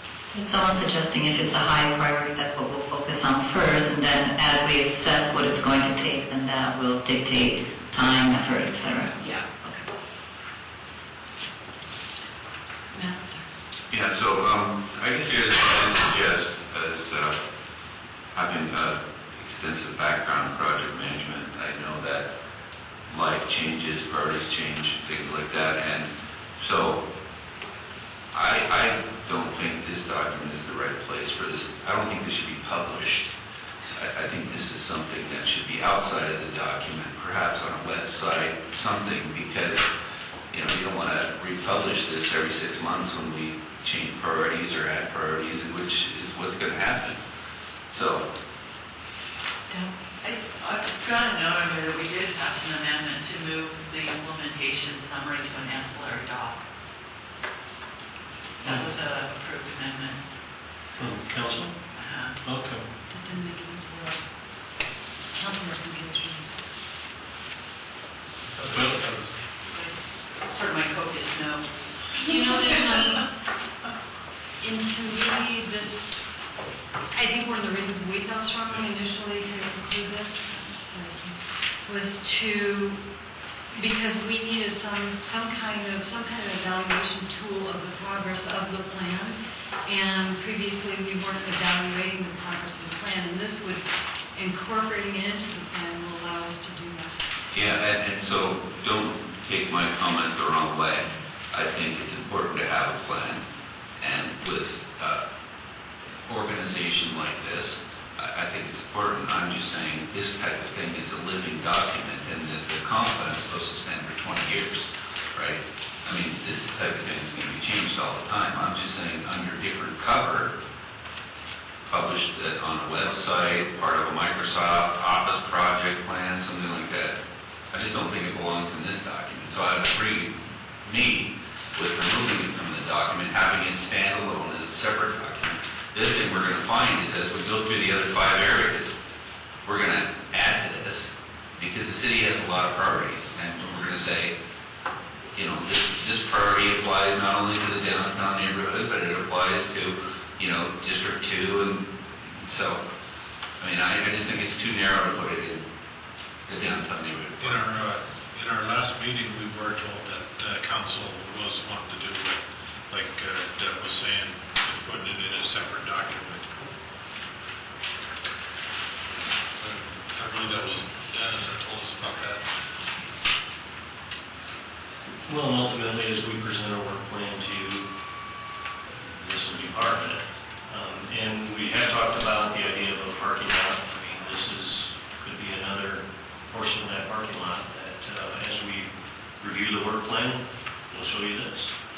Can we make reference then in the comp plan to this document? That's what I would I suggest. think to we have as part of did. a website. I recall a discussion in the beginning of the document where we said something to the effect that a work plan or implementation plan would be executed by staff, etc. I think it was the beginning of the document somewhere. Paragraph 15. I'm okay with reading it out, or just reading it from the comp plan, but making reference to this priority plan somewhere that it can be found, and also a notation that it's going to change it. It will change it in 3 to 6 months. I think it will. I think as we work on new sections of the plan, we're going to add to this. So it's more of a living document. and management tool. And I think as we add to it, we're going to want to reprioritize it. And my point being, if it's published in a document and it's locked in stone, we either have to republish the document, you know what I mean, which that's expensive and things. I've just suggest it lives outside of it in its own document, and we refer to it from the comp plan. If you'd like to see the list of implementation strategies and their priority and time frame, then go to X website, go get a copy from city staff, whatever you want to do. So in section D, implementation.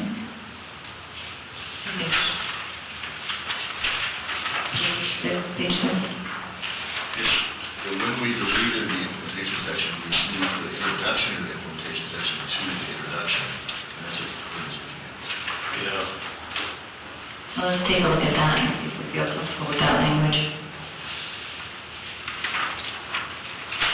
What page is that? It was page 6, that's implementation.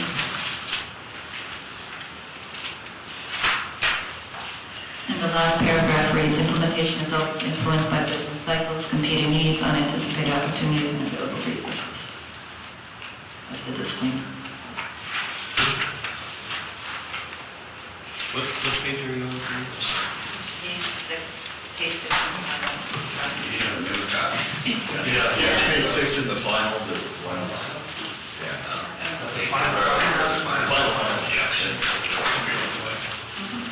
Not quite the final.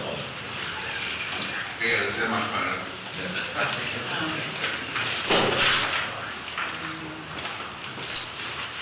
You got the edits on there. Right? Yeah. The edits. It's right above where it's Boundaries and boundary. You don't have the right one. Oh, right. Because we ended up changing it when the council threw it out. We took that out. So, okay. So we want to go back to the original language.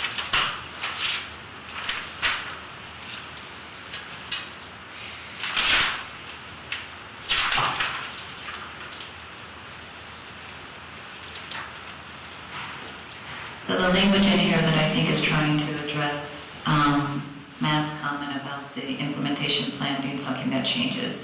So it states in the third sentence, the staff will review the comp plan as part of its development, review, and regular activities, and advise planning commission, etc.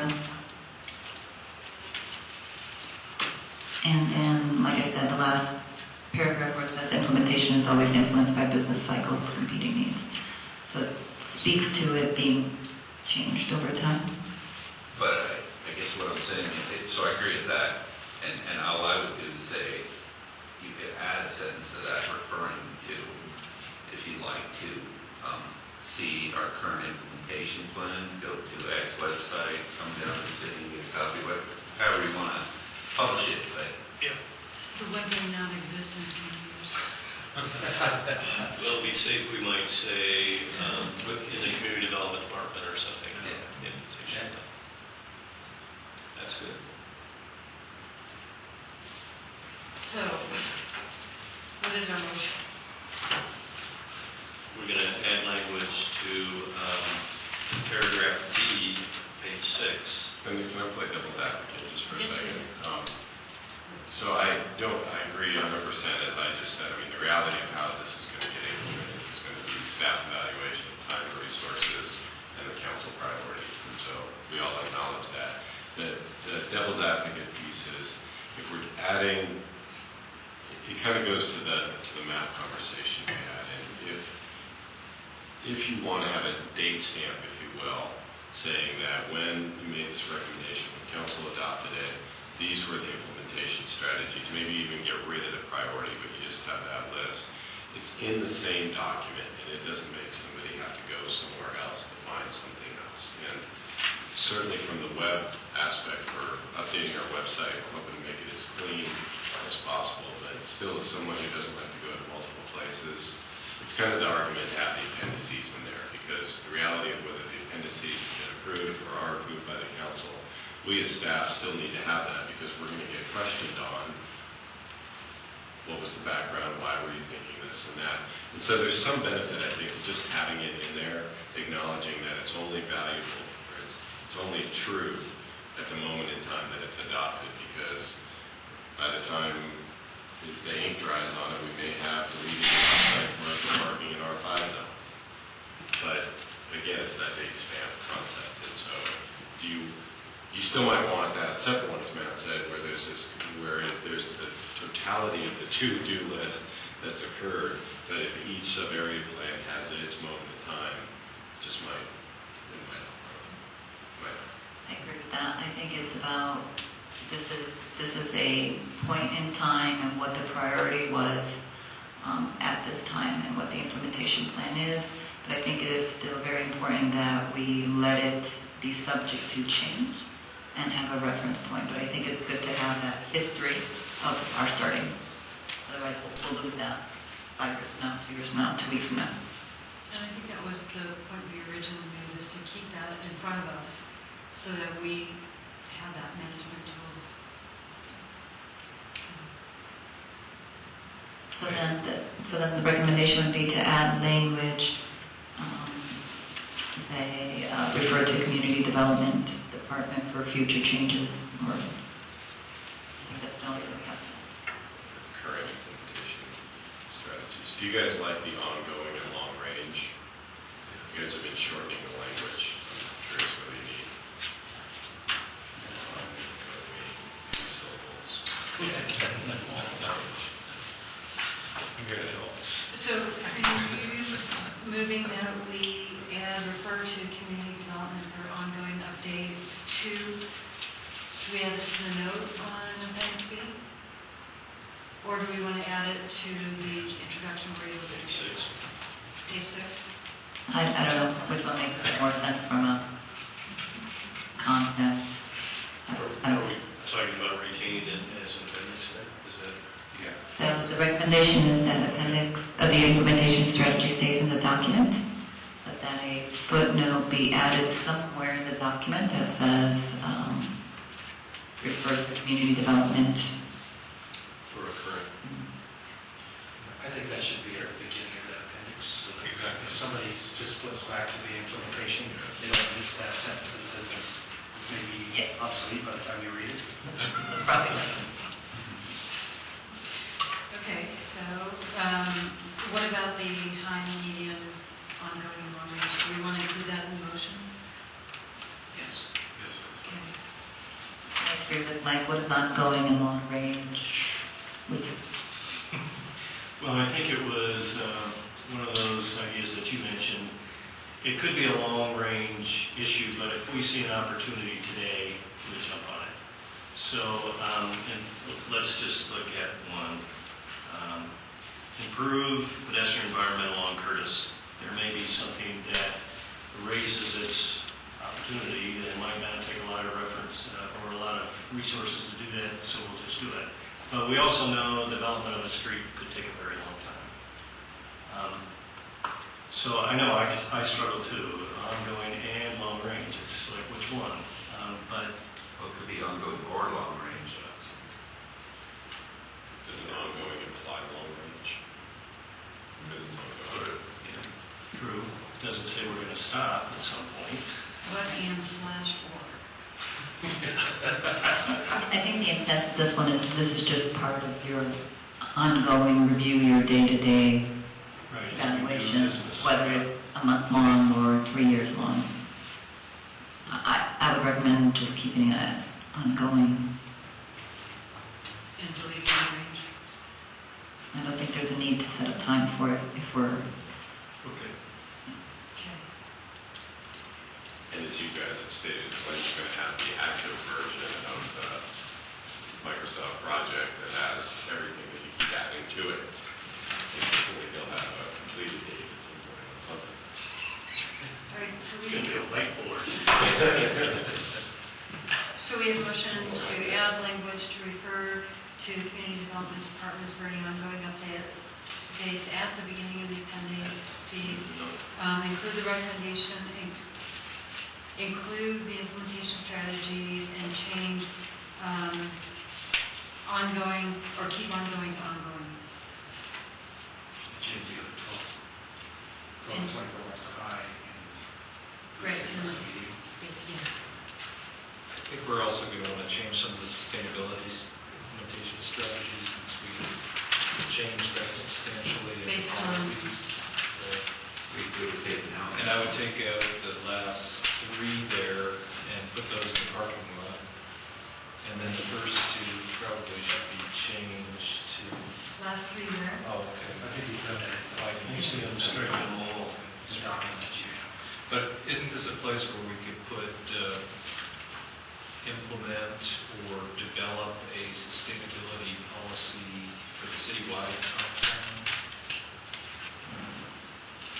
That should become the, It will become one because it's going in there and it'll fall back here. I think you're saying instead of kind of this parking lot amorphous thing, that it's somehow all into here.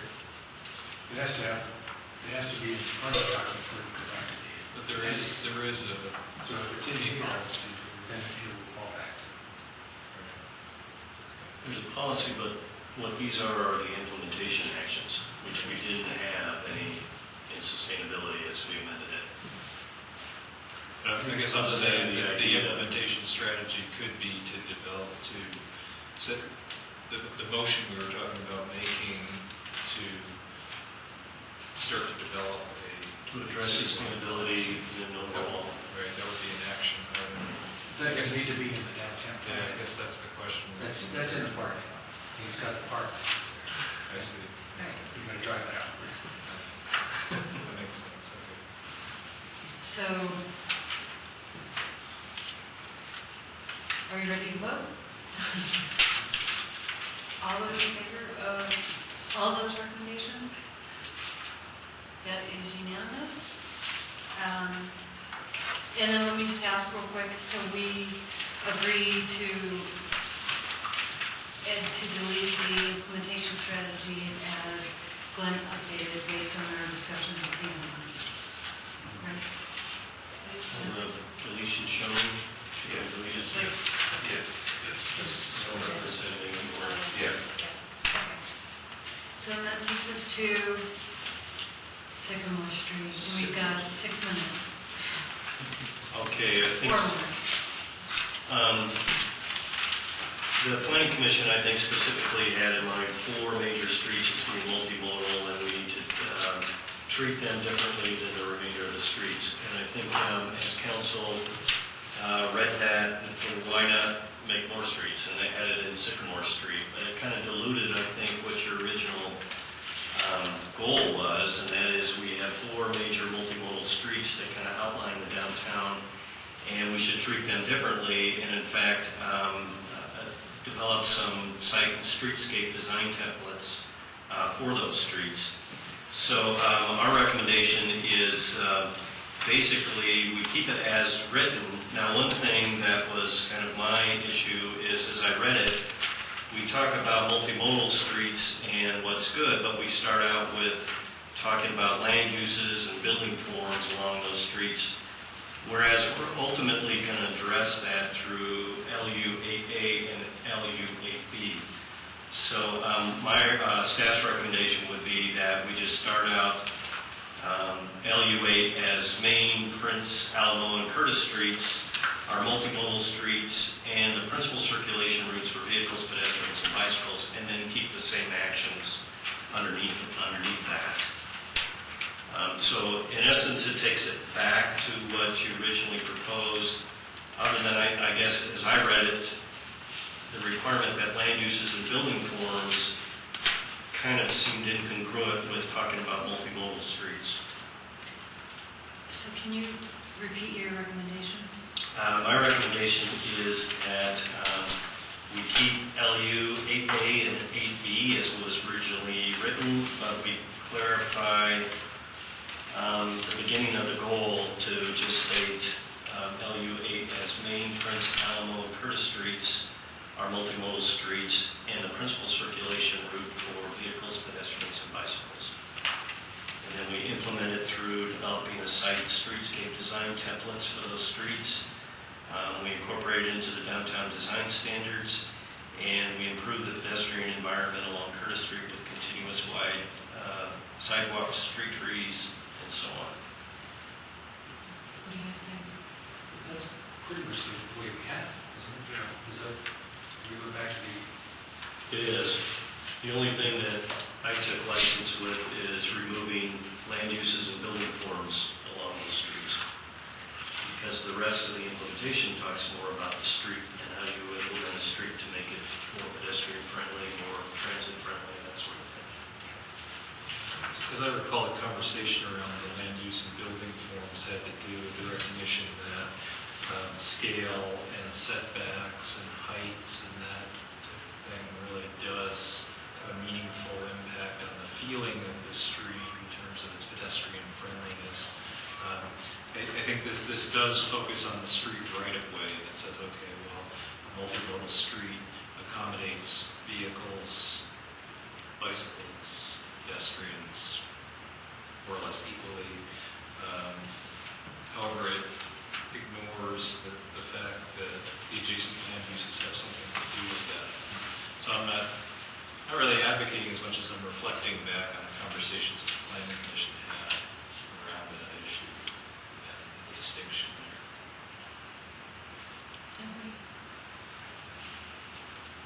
I guess I'm not quite understanding why Nevada or Curtis in particular would be excluded from that. I mean, rap, well, you know, Councilman Taylor is going to make this one, and I think part of it is that since it's his district, I think he's trying to show some equity amongst all of the streets, because there are businesses along all of those streets too. So I guess I'm not seeing a really good reason to keep them out. I think the reasoning that we had is, as we developed this, was how do we focus circulation for the most impact to make sense? If we create many pockets, then you lose the focus of the flow of whether it's pedestrian traffic. This was trying to put some guidelines around how we want circulation to maneuver throughout downtown. It's not suggesting that we would preclude business development in other areas. It's just trying to give more focus to the major or main arteries. Because you've got the word, the principal circulation routes. And we're taking away the concept of the land uses and building forms. But is that covered to Glenn's comment under LU 8A, develop site and streetscape? Craig, that was going to be my question to you. Does the develop site component of the site and streetscape design templates address what I think is very valid in terms of setbacks and what the pedestrian character and feel is of future development in there? So, but I took the site as being the private side of the realm, not the right of way. Right or wrong. Well, and I wonder, by eliminating or not including something like Nevada, where you've got Nevada Place that built up, and they've got property across the street that they want to do, I mean, that's adding a huge part of the sale for that is the pedestrian friendly, that, you know, it's not a main route, but One of the things that Taylor had brought up was on how Nevada had intentionally, they had closed it off to where it only had the bridge going over Little's Creek for being a pedestrian. That was their pedestrian way that they had from ACC up to downtown instead of Curtis, that they had already made Nevada that.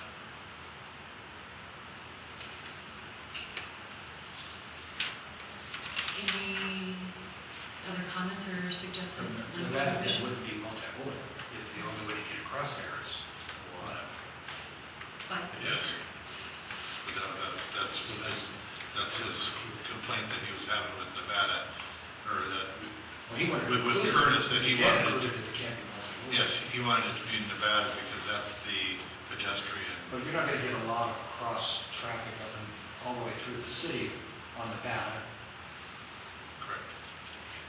Linda, what if there's a, just for discussion purposes, I'm going to say maybe it's an LU 8C that speaks something to the effect of as other design templates, as other development, because kind of what the mayor talked about a place being created, maybe that there's just an awareness that as future development occurs, we may need to address additional design templates for those areas. So you're not precluding what I think the Planning Commission is saying, which is here's what you believe are the multimodal principal circulations. As Corinne stated, you're not precluding anything, but have then another action item that takes kind of encompasses the rest of it. As the city evolves, we will consider other streets. Yeah, and maybe it's not just multimodal, but to Councilman Taylor's concern, if there is, if we have spent money emphasizing any particular mode, that you want to make sure that that is emphasized and addressed and the built environment takes them into account. So just, again, leave it to you, wordsmith, that the Planning Commission concurs to encompass the other streets and the other modes, or singular modes. Non-multi-mode. Non-multi, yeah. Mode. What's that? Mode. Mode. Yes. So, Well, Nick Cricket, I mean, really, this was about the land use around those streets, not necessarily about the streets themselves, but to allow the building around them to emphasize and accommodate multimodal transportation, not necessarily just the streets. It's both, actually. But a RAP is only, what, 3 blocks long, 2 blocks long? It's going to get a lot of traffic. I understand some of the concerns with the way this is stated. Maybe it's just the way that the land use LU8 policy is stated, that these streets are multimodal streets. I think the intent is to have all the streets, to the extent possible, be multimodal, have sidewalks, be pedestrian friendly, and so on.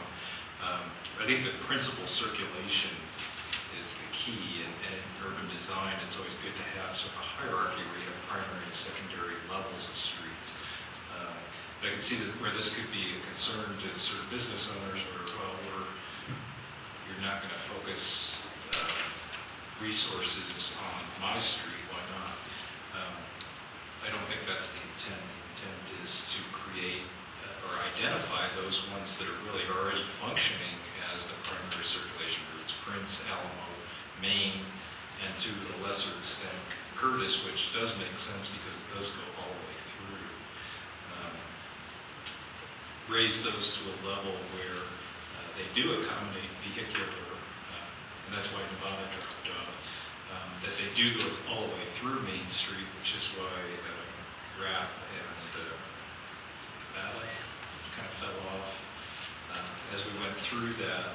And so the main streets that you would take to get across town in any direction would be one of these 4. All of the other ones would get resources for sidewalks. what about based on your suggestion, changing the language of the goal to say downtown streets should be multimodal and allow for efficient circulation in the downtown area? Something global, general. Then you're it all together, because our whole purpose was to make those streets the hierarchy. Mhm. With the traffic. What I was going to suggest is the main Prince, Alamo, and Curtis streets are the principal multimodal circulation routes for vehicles. Just something a little bit more direct. I think your word existing was key in defining what is existing today, but it also will allow us the opportunity to talk about future state as other streets become more active, etc. So that was the word that for me changed or implied in fact the meaning that I think we were intending. But they're already functioning. Mm-hmm. So it would remain Prince Alamo, Curtis streets are existing multimodal streets. Deb? And Craig, you said something, when you said that you're referring to them as the principal circulation routes, then there could be a secondary set of those, and then to Michael's point on an 8C, where you could address the secondary. I think just so that they are in there in terms of perspective development, that they're recognized. I get why they're not in there now. I mean, I know you can't get through on any of them. They stop. They all really stop. So I get that, but if you take that out, then they're still important. Roads for commerce and residential. But do we have powers to vary them? Because those are, you can't get through them now. You can't, I mean, as far as, you can't cross the railroad tracks for Santa Fe, but you can on Main Element. So then we just put every street in downtown. Well, I think the distinction there is that these are linked to Main Street. Yeah. They really, especially when you're in the Main Street district, that RAP and Nevada and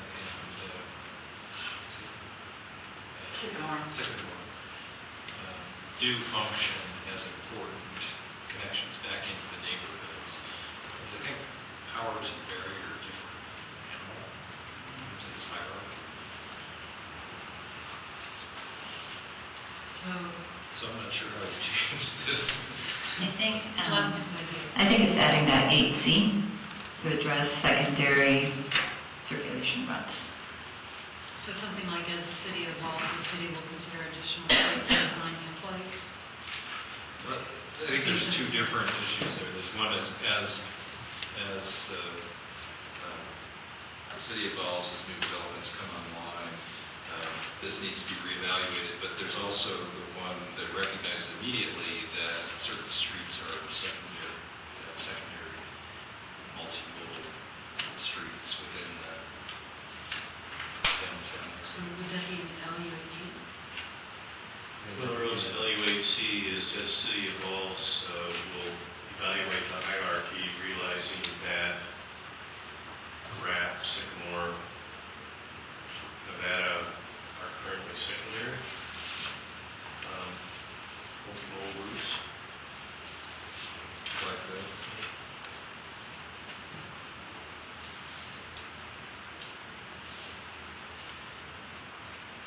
What do you guys think?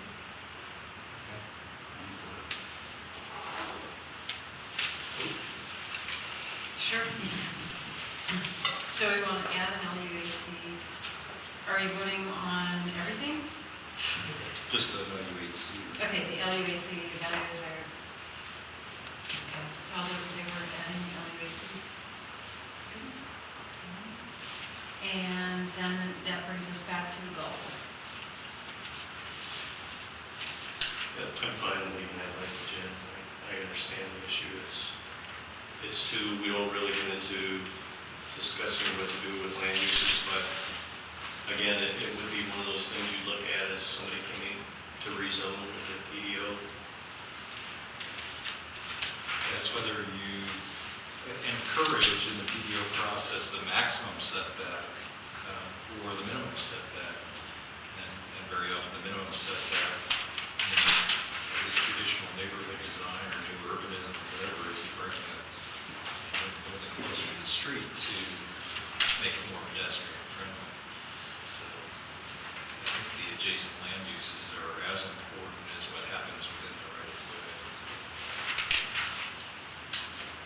So would you propose anything? So I guess I'm proposing leaving the original language and without the straight-throughs. Would you still add, I think Karina had mentioned, use the word existing, or existing multimodal streets and principal circulation? I'm going to strike that recommendation. Oh. I think once we add the secondary, I don't know that it's necessary. So what do you guys think about leaving the land use and public forms?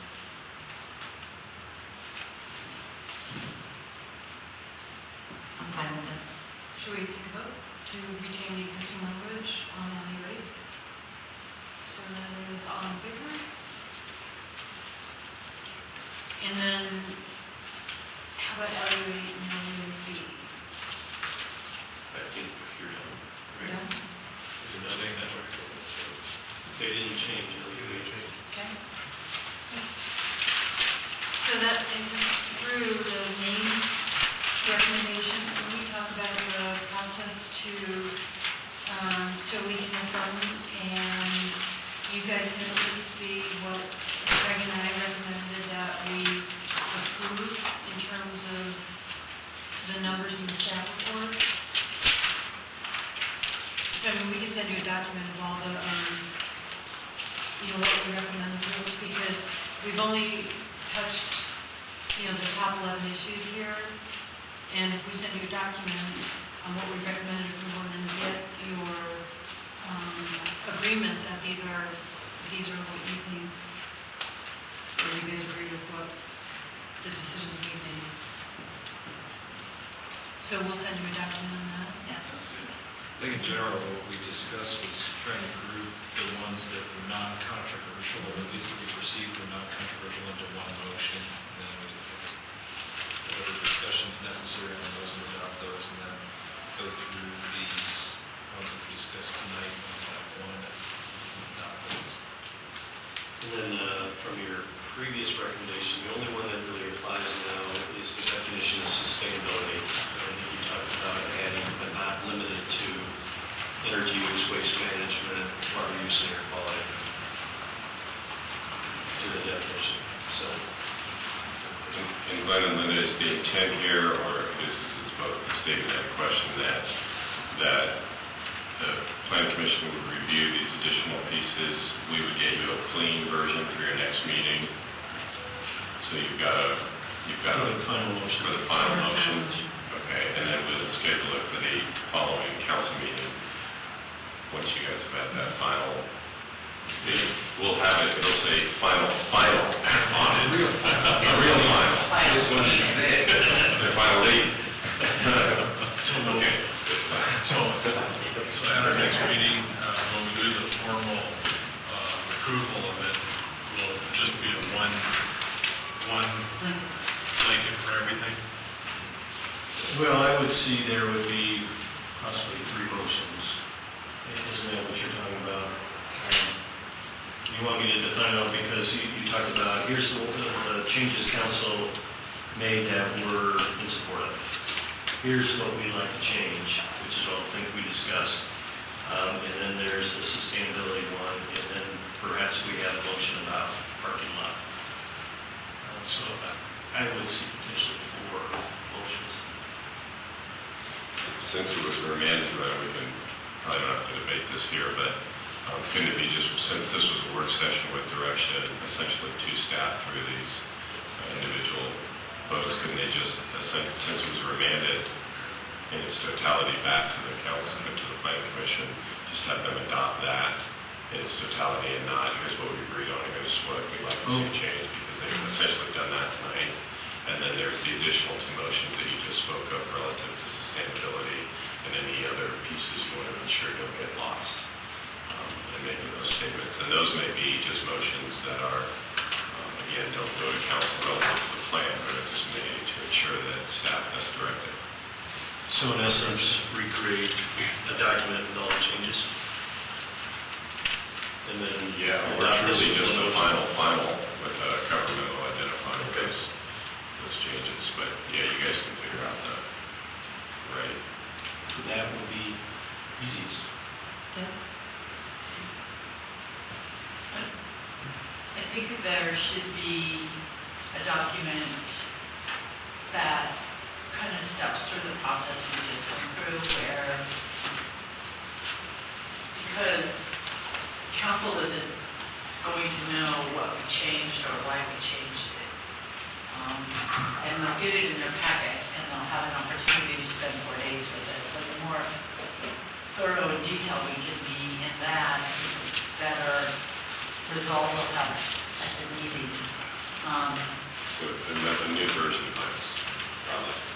I think some combination of the red line that you did and the document that Craig and Linda, or maybe that was the document that you had given us at the meeting where it said these are the areas, this is what council wants, this is what it was, this is what council asked for, this is what we come up with. And we can talk through the whys to that, you know, but that way, and it's not a lot, I think it's 8 or 9 specific things, but we should give maybe just an executive summary of each one, and I'm more than happy to help you I can on that. But I think that will help. It sets the stage a little bit better. It kind of balances why we're coming back with this, just so that we move on. Just get it done. Yeah, the staff report can talk about why, and then this will be specific about where and what. All right. I think we can do it. Would that document be put together then after our next meeting? Or- I would hope to do it before, so you would have it. And you approve So, it. Approve it, we move it on to council, and hopefully we don't have to change it. I was just thinking anything might change. That's It's really important for you guys to have the final that you're moving forward. I think that is key. If we can make it happen, otherwise we probably should delay bringing it back to you rather than try to rush it through without you guys being able to really read it in its totality and digest it again. We've collectively come too far and not take that time. I'd like to thank Deb and Michael for taking the time to work with us tonight on this, so we can come up with something that'll be equitable for everybody. So thank you very much. Any other comments, concerns? Seeing none, we have a motion to adjourn? Motion to adjourn. Second.